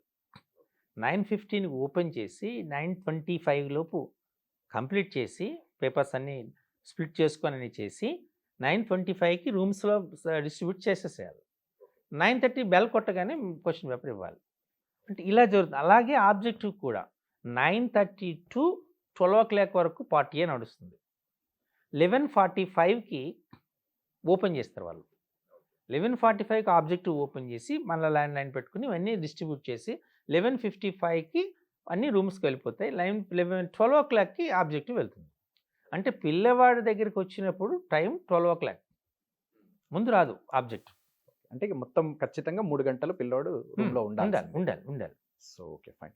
ఇంకొకటి సార్, ఇప్పుడు CBSE syllabus plus state syllabus ఉంటుంది. దీనికి సంబంధించి డిఫరెన్స్ ఎట్లా ఉంటుంది సార్? అంటే వాళ్ళకి వీళ్ళకి ఎగ్జామ్ సేమ్ ఉండొచ్చు సిలబస్ కానీ అది సిలబస్ ఏంటంటే ఇప్పుడు మనం టెక్స్ట్ బుక్స్ రాసేటప్పుడు నియర్లీ 80% ఆఫ్ ద ఎన్సీఆర్టీ సిలబస్ని మనం ఎస్సీఆర్టీ సిలబస్గా తీసుకున్నాం. రిమైనింగ్ 20% మన యొక్క లోకల్ నీడ్స్ కోసం యాడ్ చేసాం. హిస్టరీ తీసుకున్నాం అనుకోండి, మనం అంత ఇష్టం తెలంగాణ హిస్టరీ యాడ్ చేస్తాం. మన లోకల్ నీడ్ అది కాబట్టి హిస్టరీని చేస్తాం. అలా తేడా వచ్చింది. అలాగే కొన్ని లాంగ్వేజ్ ఫస్ట్ లాంగ్వేజ్ ఇక్కడ మన తెలంగాణ భాషకి ఇంపార్టెన్స్ ఇచ్చి దాన్ని చేస్తాం. అంటే కామన్గా ఉండదు. అలాగే ఇప్పుడు మ్యాథమెటిక్స్లో కూడా తీసుకున్నాండి, వాళ్ళకి సిబిఎస్ఈలో సెట్స్ కాన్సెప్ట్ లేదు. మన స్టేట్ సిలబస్లో సెట్స్ కాన్సెప్ట్ ఉంది. ఎందుకంటే సెట్స్ అనేది ఇంపార్టెంట్ మనం అనుకుంటాం. అంటే ఒక 20% ఇప్పుడు మేము చెప్పినట్టు ఒక 20% ఇక్కడ లోకల్ నీడ్స్కి యాడ్ అవుతుంది. కానీ NCERT syllabus states SCERT syllabus పోతారు దరిదాపుగా సమానం. సిబిఎస్ఈ పూర్తిగా ఎన్సీఆర్టీ సిలబస్ మీద ఆధారపడుతుంది. అయితే సిబిఎస్ఈ ఎగ్జామినేషన్ ప్యాటర్న్ వేరు. మనకి 2, 4, 6 1 మార్క్ క్వశ్చన్స్ ఉన్నాయి. 2 marks question very short answer, 4 short answer, 6 long answer, 1 mark objective. ఇది మనకు ప్యాటర్న్. వాళ్ళకి అలా లేదు. వాళ్ళకి ఏంటంటే 2, 3, 5 మార్క్స్ ఉన్నాయి. అలాగే వాళ్ళకి వాల్యూ యాడెడ్ క్వశ్చన్ ఉంటుంది. మనకు అది లేదు. అంటే ఆ ప్యాటర్న్ ఈ pattern different, examination pattern different. And ఇంకొకటి సార్, పాపం తెలిసి తెలియక కొంతమంది పిల్లలు లైక్ ముందు పిల్లోడు దాంట్లో చూసి రాయడమో, లేకపోతే బిట్ పేపరో, లేకపోతే ఏమన్నా కొంచెం చేతుల మీద రాసుకెళ్ళి చిట్టిరా ఇట్లాంటివి జరుగుతాయి కదా సార్. అంటే మాస్ కాపీయింగ్ కింద బుక్ చేయడం, లేకపోతే డిబార్ ఇట్లాంటివి అంటారు కదా సార్. ఇన్ కేస్ ఇలాంటివి జరిగినప్పుడు ఏం చేస్తారు? అంటే పిల్లోడి భవిష్యత్తు ఎట్లా స్టూడెంట్ది? మనం యాక్చువల్గా మీరు ఇప్పుడు 2014 తర్వాత అంటే 2015 మార్చి నుంచి కొత్త టెక్స్ట్ బుక్స్ కొత్త ప్యాటర్న్లో మనం ఎగ్జామ్ కండక్ట్ చేస్తున్నాం. దాని ప్రకారం అంటే టెక్స్ట్ బుక్లు కానీ క్వశ్చన్స్ కానీ ప్రీవియస్ ఎగ్జామినేషన్ క్వశ్చన్స్ రిపీట్ అవ్వడం కానీ అటువంటిది లేదు. మనకున్న కండిషన్ ఏంటంటే ప్రీవియస్ క్వశ్చన్ పేపర్లో ఉన్న క్వశ్చన్స్ ఇవ్వద్దు అనే ఒక కండిషన్ ఉంది క్వశ్చన్ పేపర్కి. అలాగే టెక్స్ట్ బుక్ క్వశ్చన్స్ నేరుగా తీసుకోవద్దని కూడా ఉంది. కాబట్టి మనం పిల్లవాడు ఆ క్వశ్చన్స్ని తయారు చేసుకొని దానికి ఆన్సర్ చేసుకొని వెళ్ళే ఛాన్సెస్ అయితే దాదాపుగా లేవు. కాబట్టి మాస్ కాపింగ్ ఛాన్సెస్ చదవాలి. పక్కవాడికి చూసి రాసే అవకాశం ఉంటుంది తప్ప వాడు చిట్టీలు పెట్టి రాసే అవకాశం తక్కువ. ఒకటి. రెండోది, ఒకవేళ వాడు పక్కవాడికి చూశాడు అనుకోండి రాసేది. ఇప్పుడు మనం ఎగ్జామినేషన్ ఎలా కండక్ట్ చేస్తున్నప్పుడు హైదరాబాద్ తీసుకున్నాం, 8 లాంగ్వేజ్లో ఎగ్జామినేషన్ కండక్ట్ చేస్తున్నాం. అంటే నా పక్క ఉన్న అభ్యర్థి జంబిలింగ్ ప్రాసెస్లో వస్తుంది మన నెంబరింగ్ సిస్టమ్.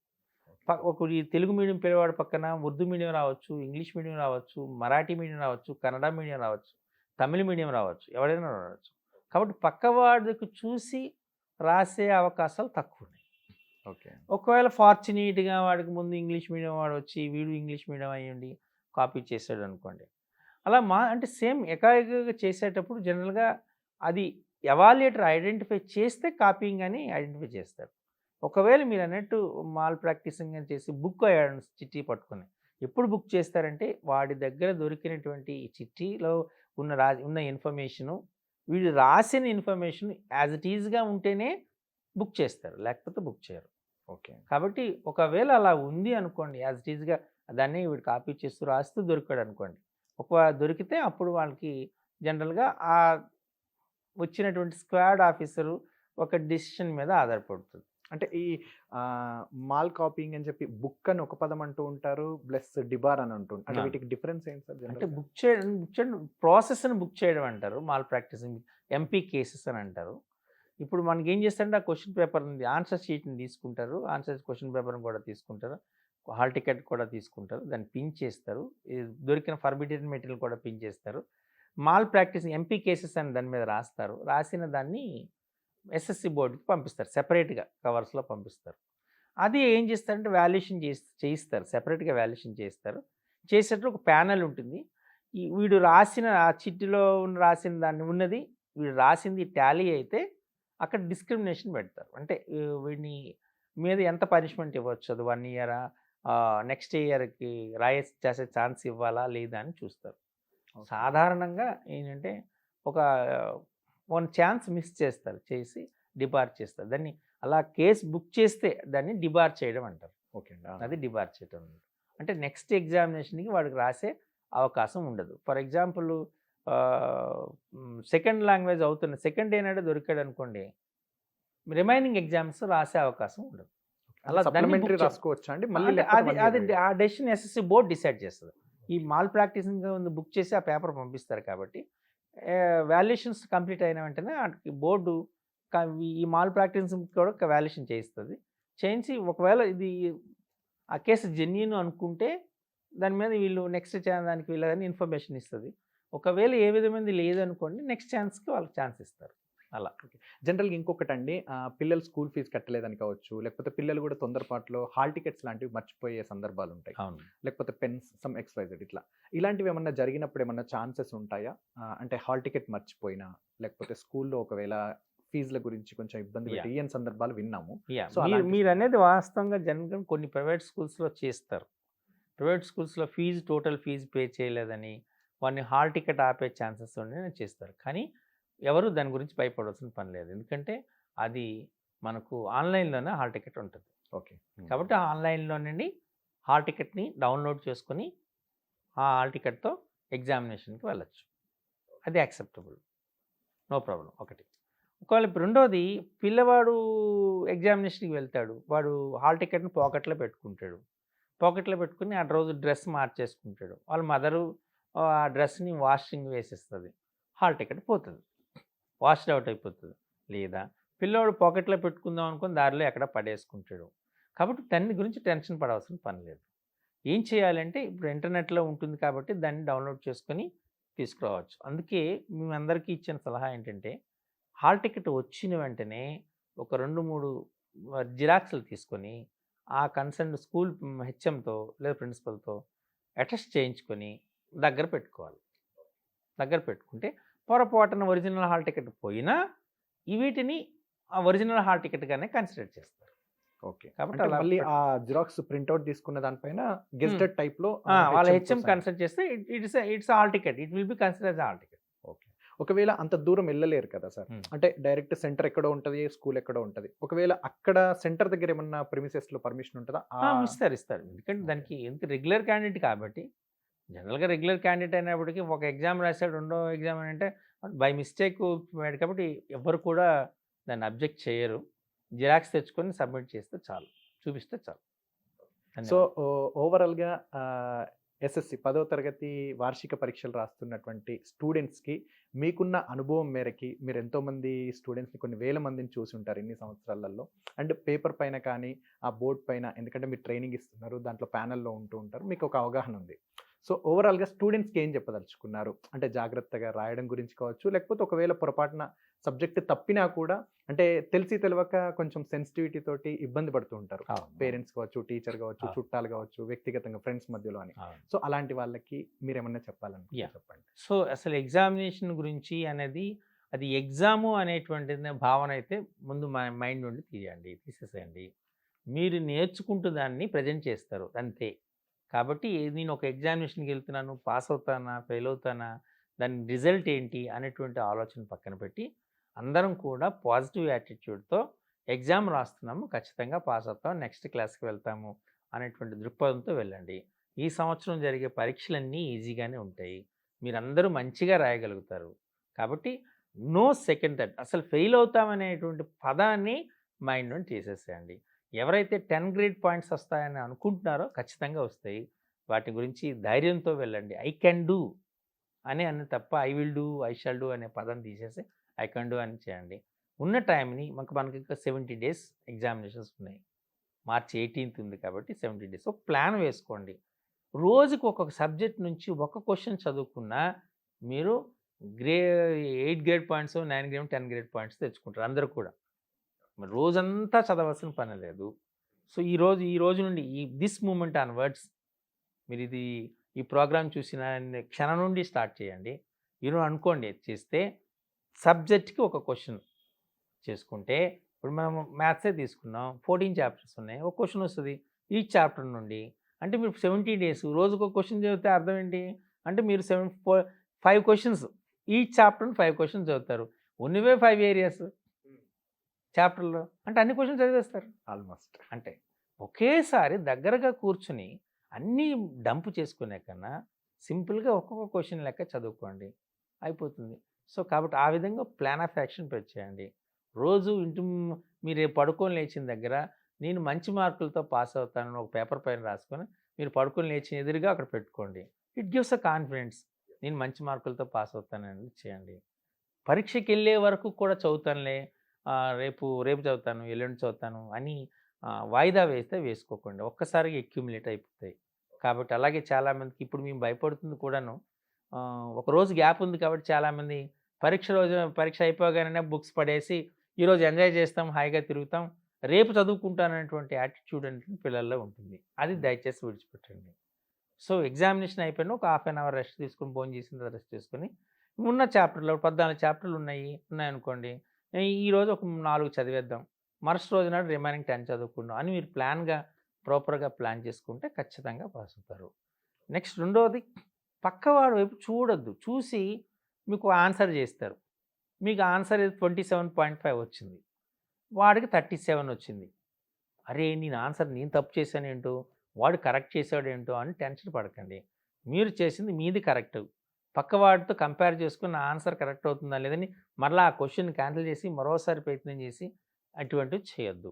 మంచిగా మీరు మీ మీద మీరు నమ్మకం పెట్టుకోండి, ఖచ్చితంగా మీరు చేయగలుగుతారు.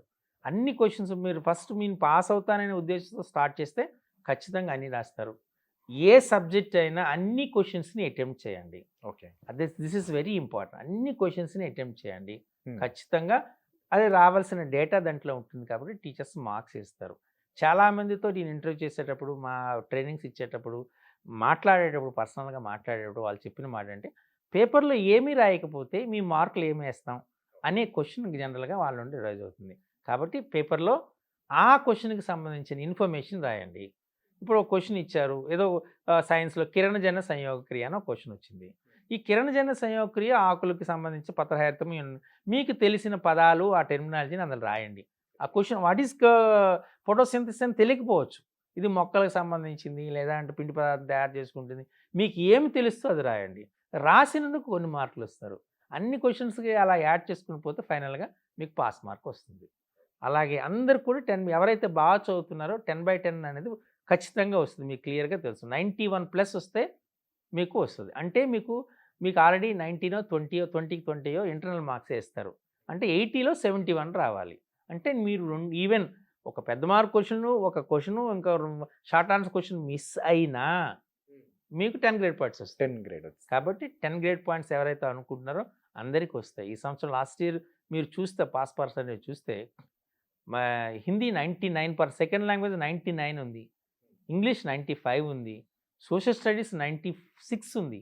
అంటే pass percentage of the overall pass percentage. కాబట్టి ఈ ఇయర్ కూడా అంతకన్నా మంచిదే వస్తుంది. కాబట్టి అందరి పిల్లలకి కూడా మంచి మార్కులు రావాలి. అండ్ ఇంకా ఏంటంటే మ్యాథమెటిక్స్ ప్రకారం, న్యూమరాలజీ ప్రకారం 2024 ఈజ్ ఎన్ ఈవెన్ నెంబర్. కాబట్టి ఖచ్చితంగా మంచిగా జరుగుతుంది. 2024 దీనికి గొప్ప నెంబర్ ఇది. 2³ + 3³ + 4³ + 5³ + 6³ + 7³ 8³ 9³ యాడ్ చేస్తే, అన్ని క్యూబ్స్ యాడ్ చేస్తే 2024 వచ్చింది. ఇన్ని క్యూబుల యొక్క కలయిక. కాబట్టి డెఫినెట్గా ఖచ్చితంగా మీకు మంచి జరుగుతుంది. అందరూ మంచి మార్కులతో పాస్ అవుతారు. తెలంగాణలో ఉన్న ప్రతి పిల్లడు కూడా మంచి మార్కులతో పాస్ అయ్యి మీ లైఫ్ ఫ్లారిష్ అవ్వాలని, మంచి కలర్స్తో నిండి ఉండాలని కోరుకుంటున్నాను. Okay sir. అంటే ఒకవేళ అలాంటి సిచ్యువేషన్స్ వచ్చిన వాళ్ళకి ఎట్లా, అంటే నెక్స్ట్ అటెంప్ట్ చేసుకోవడానికైనా అట్లాంటి అవకాశం ఉంటాయి కదా? ఇప్పుడు మీకు సప్లిమెంటరీ ఎగ్జామినేషన్ ఉంది. సప్లిమెంటరీ ఎగ్జామినేషన్ జనరల్గా మార్చ్ ఎగ్జామినేషన్ కన్నా సింపుల్గానే ఉంటుంది. సో ఒకవేళ మీ హెల్త్ బాగోకో లేకపోతే వేరే పరిస్థితుల వలన సరిగ్గా రాయలేకపోతే భయపడకండి, జరిగే నష్టం ఏమీ లేదు. అంటే అన్ఫార్చునేట్గా జరిగిన సంఘటన కాబట్టి మీరు మళ్ళీ మీకు ఎండ్ ఆఫ్ ది మేలోనే ఖచ్చితంగా ఎగ్జామ్స్ ఉంటాయి. ఆ పేపర్ రాయండి. రాసిన తర్వాత మీకు వెంటనే వితిన్ 10 డేస్లోనే రిజల్ట్స్ వస్తారు. ఖచ్చితంగా కాలేజీలో మరలా మీరు జాయిన్ అవ్వచ్చు. కాబట్టి నెంబర్ ఆఫ్ కాలేజెస్ చాలా ఉన్నాయి కాబట్టి ఖచ్చితంగా మీరు జాయిన్ అవుతారు. కాబట్టి ఒకవేళ అన్‌ఫార్చునేట్‌గా మీరేమైనా ఫెయిల్ అయినా భయపడొద్దు. కృంగిపోవద్దు.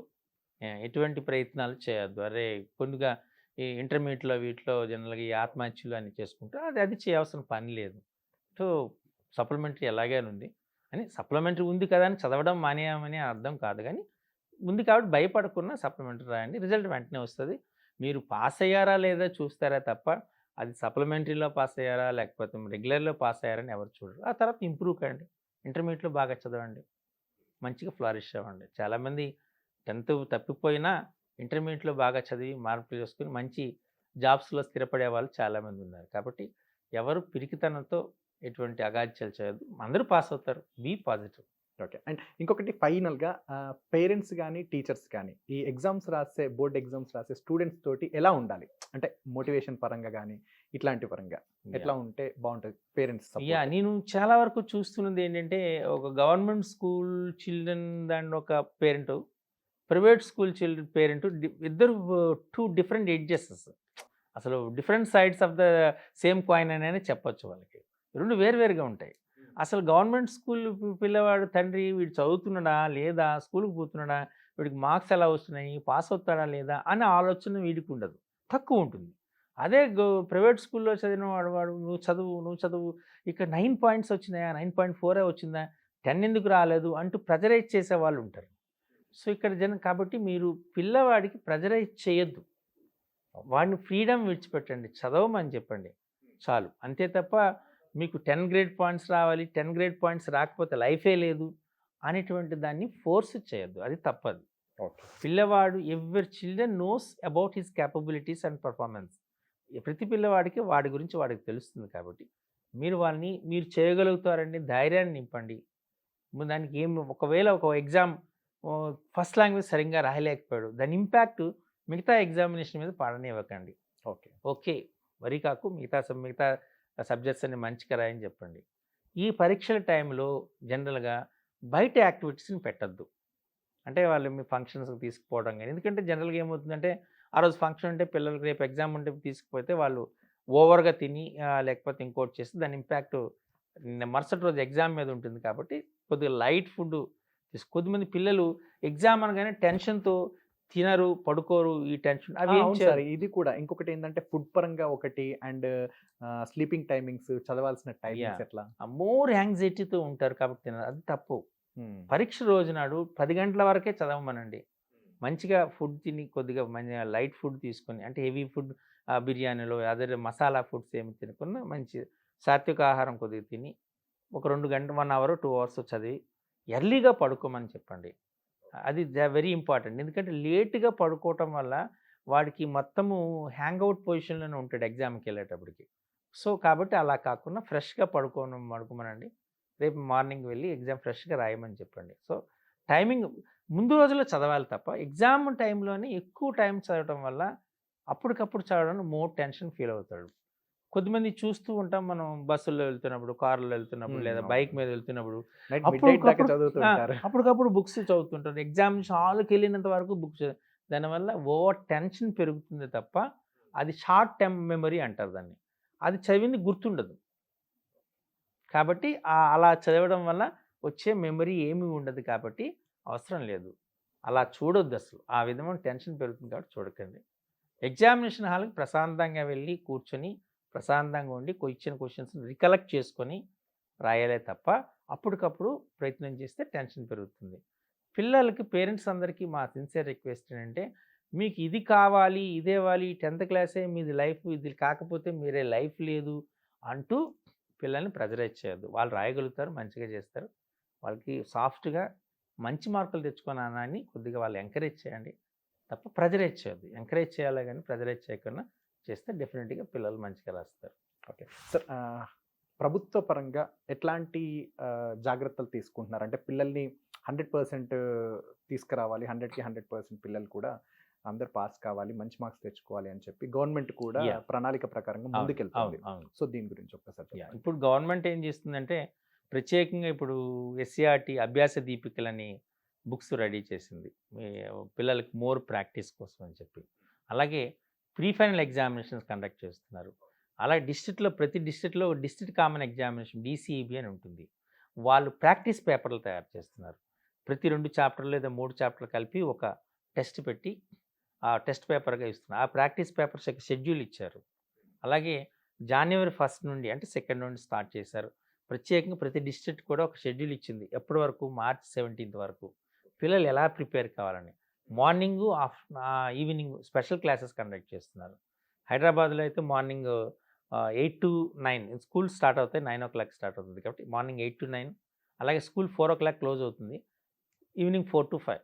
Okay. 2 hours morning 1 hour, evening 1 hour special classes conduct చేయమంటున్నారు. ఈ స్పెషల్ క్లాసెస్లో కొత్తగా పాఠాలు ఏమి చెప్పొద్దు అని చెప్తున్నారు. చెప్పిన దాన్ని రివైజ్ చేయండి. ఎక్కడ పిల్లవాడు డిఫికల్ట్ ఫీల్ అవుతున్నాడో ఆ ఏరియాస్ మీద ఫోకస్ చేసి దాన్ని డిస్కస్ చేయండి అని చెప్తున్నారు. అలాగే పిల్లవాడు తిని రాడేమో అనేటువంటి ఉద్దేశంతో గవర్నమెంట్ కలెక్టర్స్ అందరికి కూడా గవర్నమెంట్ వాళ్ళకు ఉన్నటువంటి స్పెషల్ ఫండ్స్ నుండి స్నాక్స్ కోసం ఫండ్ కేటాయించమన్నారు. బిఫోర్ లాస్ట్ ఇయర్ కూడా ఉన్నటువంటి కలెక్టర్స్ అందరు కూడాను అలా చేస్తారు. ఈసారి కూడా కలెక్టర్ మీటింగ్ కండక్ట్ చేస్తాం. మేము కూడా రీసెంట్గా Hyderabad district head masters meeting అయినప్పుడు కలెక్టర్ గారు క్లియర్గా చెప్పారు, మీ పిల్లలందరికీ కూడా స్నాక్స్ ప్రొవైడ్ చేస్తామని. అలాగే హెడ్ మాస్టర్స్ కూడా చాలామంది కొద్దిగా ఇనిషియేషన్ తీసుకొని NGOస్తో సహకారంతో ఎవరైనా ఉంటే పిల్లలకి స్నాక్స్ ప్రొవైడ్ చేస్తున్నారు. గవర్నమెంట్ నుండి వస్తుందా రాదా అనేది ఎదురు చూడకుండా చేస్తున్నారు. గవర్నమెంట్ కూడా ఇస్తుంది. సో పిల్లలకి ఇలాగా స్నాక్స్ అరేంజ్ చేయడానికి చేస్తుంది, రివిజన్ చేస్తుంది. అలాగే SCRT కూడా దీని మీద కేర్ తీసుకుంటుంది. ఫిబ్రవరి మంత్లో మోస్ట్లీ ఎగ్జామినేషన్ దగ్గరలో ఒక టెలికాన్ఫరెన్స్ పెట్టి ఎక్స్పర్టైజ్ పీపుల్తో ఎలా ప్రిపేర్ కావాలి, ఏ ఏరియాస్ ప్రిపేర్ అయితే మీరు పిల్లలకి ఉపయోగం ఉంటుందని. ఇప్పుడు మీలాంటి ఛానల్స్ కూడా వాళ్ళు సపోర్ట్ ఇలా చేసి ఇది క్లియర్. ఎందుకంటే ఈ సిస్టంలో నేను బాగానే ఉన్నాను కాబట్టి నా అభిప్రాయాలు మోస్ట్లీ అవసరం తెలిస్తే కాబట్టి చాలా ఇయర్స్ నుంచి కాబట్టి పిల్లవాడికి కనుక పేరెంట్స్కి కానీ టీచర్లకు కూడా ఇది ఉపయోగపడుతుంది. కాబట్టి ఇప్పుడు మనం చెప్పే ఈ జాగ్రత్తలన్నీ కొద్దిగా ఫాలో అప్ అయితే, మెలకువలన్నీ ఫాలో అయితే ఖచ్చితంగా పిల్లవాడు చేస్తాడు. గవర్నమెంట్ కూడా పూర్తి సహకారం అందిస్తుంది వీటిపైన కూడా. ఓకే. ఫైనల్గా స్టూడెంట్ ఒక ప్రణాళిక వేసుకోండి, ఎందుకంటే దాదాపు సిలబస్ అయిపోయి ఉంటుంది సార్. సో దానికి సంబంధించి ఒక ప్రణాళిక వేసుకొని రివిజన్ ఏ పరంగా ఎప్పుడు స్టార్ట్ చేసుకోవాలి, ప్రణాళిక ప్రకారంగా ఎప్పుడు స్టార్ట్ చేసుకోవాలి సార్? అంటే స్పెషల్ నోట్సే ఫాలో అవ్వాలా లేకపోతే టెక్స్ట్ బుక్ని అట్లా? ఇప్పుడు January 10 లోపు మనకు సిలబస్ కంప్లీట్ చేయాలనేటువంటిది అకాడమిక్ క్యాలెండర్లో SCRT ఇన్ఫర్మేషన్ ఇచ్చింది. సో మనం బిఫోర్ పొంగల్ హాలిడేసే, ఎందుకంటే 11th మనం అంటే రేపు నుండి మనకు ఒక 12th నుండి 17th వరకు Sankranti holiday, short term holidays వస్తున్నాయి. అంటే మనం 10th ఈ రోజుతో మోస్ట్లీ సిలబస్ కంప్లీట్ చేయాలనేటువంటి ఒక ఇన్స్ట్రక్షన్ ఇచ్చారు అకాడమిక్ క్యాలెండర్లో. ఈ రకంగా మనం ఈ 10thకి సిలబస్ కంప్లీట్ చేసుకొని మన దసరా వెకేషన్స్ పొంగల్ వెకేషన్స్ తర్వాత రివిజన్ స్టార్ట్ చేయాలి. రివిజన్ స్టార్ట్ చేసి రివిజన్ ఎలా స్టార్ట్ చేయాలంటే ఏ చాప్టర్స్ డిఫికల్ట్ ఉన్నాయో అని అనుకుంటున్నారు మీకు. ఎందుకంటే డిఫికల్టీకి ఏ చాప్టర్ లేదు, పిల్లవాడి యొక్క పర్సెప్షన్ లెవెల్స్ని బట్టి, రిసీవింగ్ నేచర్ని బట్టి, వాడి యొక్క IQ లెవెల్స్ని బట్టి జనరల్గా కొంత మారుతుంది. బట్ ఏ చాప్టర్స్లో మీరు పిల్లలు డిఫికల్ట్ ఫీల్ అవుతుందో వాటిని మరొకసారి డిస్కస్ చేయండి. అలాగే చాప్టర్ వైజ్ వెయిటేజ్, ఏ చాప్టర్లో ఏ కాన్సెప్ట్స్ మీద చేయాలనుకోండి, మోర్ ప్రాక్టీస్. రెగ్యులర్గానే ఒక చాప్టర్ అయిపోయిన వెంటనే రివిజన్ టెస్ట్ కండక్ట్ చేయండి. Okay sir. చూసి వాళ్ళ పర్ఫార్మెన్స్ చూసుకోండి. అలా మీరు ఎగ్జామినేషన్కి ప్రిపేర్ చేస్తే చాప్టర్ వైజ్ టెస్ట్ కండక్ట్ చేసుకోండి. Pre final examination 2 pre final examination conduct చేస్తారు. దాన్ని బట్టి మనకు ఒక అంచనా వస్తుంది, ఏ పిల్లాడు ఏ ఏరియాలో డిఫికల్ట్ ఉన్నాడు, ఎవరు పాస్కి స్ట్రగుల్ అవుతున్నారు అనేది చూసుకుంటే వాళ్ళకి సిలబస్ అంతా ప్రాక్టీస్ చేయించే బదులు ఎగ్జామినేషన్ ఆఫ్ పాయింట్ ఆఫ్ వ్యూలో ఏ ఏరియాని ప్రాక్టీస్ చేస్తే, ఇప్పుడు మీకు చెప్పినప్పుడు మ్యాథ్స్ తీసుకున్నప్పుడు అటు గ్రాఫు ఇటు కన్స్ట్రక్షన్ అక్కడే మనకు 12 మార్క్స్ వస్తున్నాయి. కాబట్టి ఆ 2 ప్రాక్టీస్ చేసి సెట్స్లో వెన్ డయాగ్రామ్ వస్తుంది, అది చేస్తే దరిదాపుగా పాస్ మార్క్స్ వస్తాయి, వాటిని చేయాలి.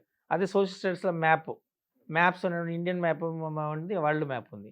అలాగే ఈ కాంటెంపరీ ఇష్యూస్ పైన ఉంది, ఈవెన్ లాంగ్వేజెస్లో కూడా కాంప్రహెన్షన్స్ వాటిపైన. ఇలా ఏ ఏరియాలో అయితే మోర్ ప్రాక్టీస్, అంటే ఈవెన్ ఆ బిలో ఎవరేజ్ చిల్డ్రన్ కూడా ప్రాక్టీస్ చేస్తే పాస్ అవుతాడు, ఆ ఏరియాస్ని ఎక్స్క్లూజివ్లీ ఆ పిల్లలకి ప్రాక్టీస్ చేయించమని చెప్పండి. డెఫినెట్గా పిల్లలు పాస్ అవుతారు. సార్ ఇప్పుడు ఇంటర్మీడియట్కి సంబంధించి చూస్తే లాటరీ లాగా ABC ఇట్లా ఉంటాయి కదా సార్, ఆ పరంగా 10th లో ఏమన్నా యూజ్ చేయడానికి అవకాశం ఉందా సార్? ఇంటర్మీడియట్లో ఏం చేస్తారంటే వాళ్ళ యొక్క మోర్ సెక్యూరిటీని పెంచడానికి అంటే ఎగ్జామినేషన్ పకడ్బందీగా ఒక ప్రాసెస్ అనమాట.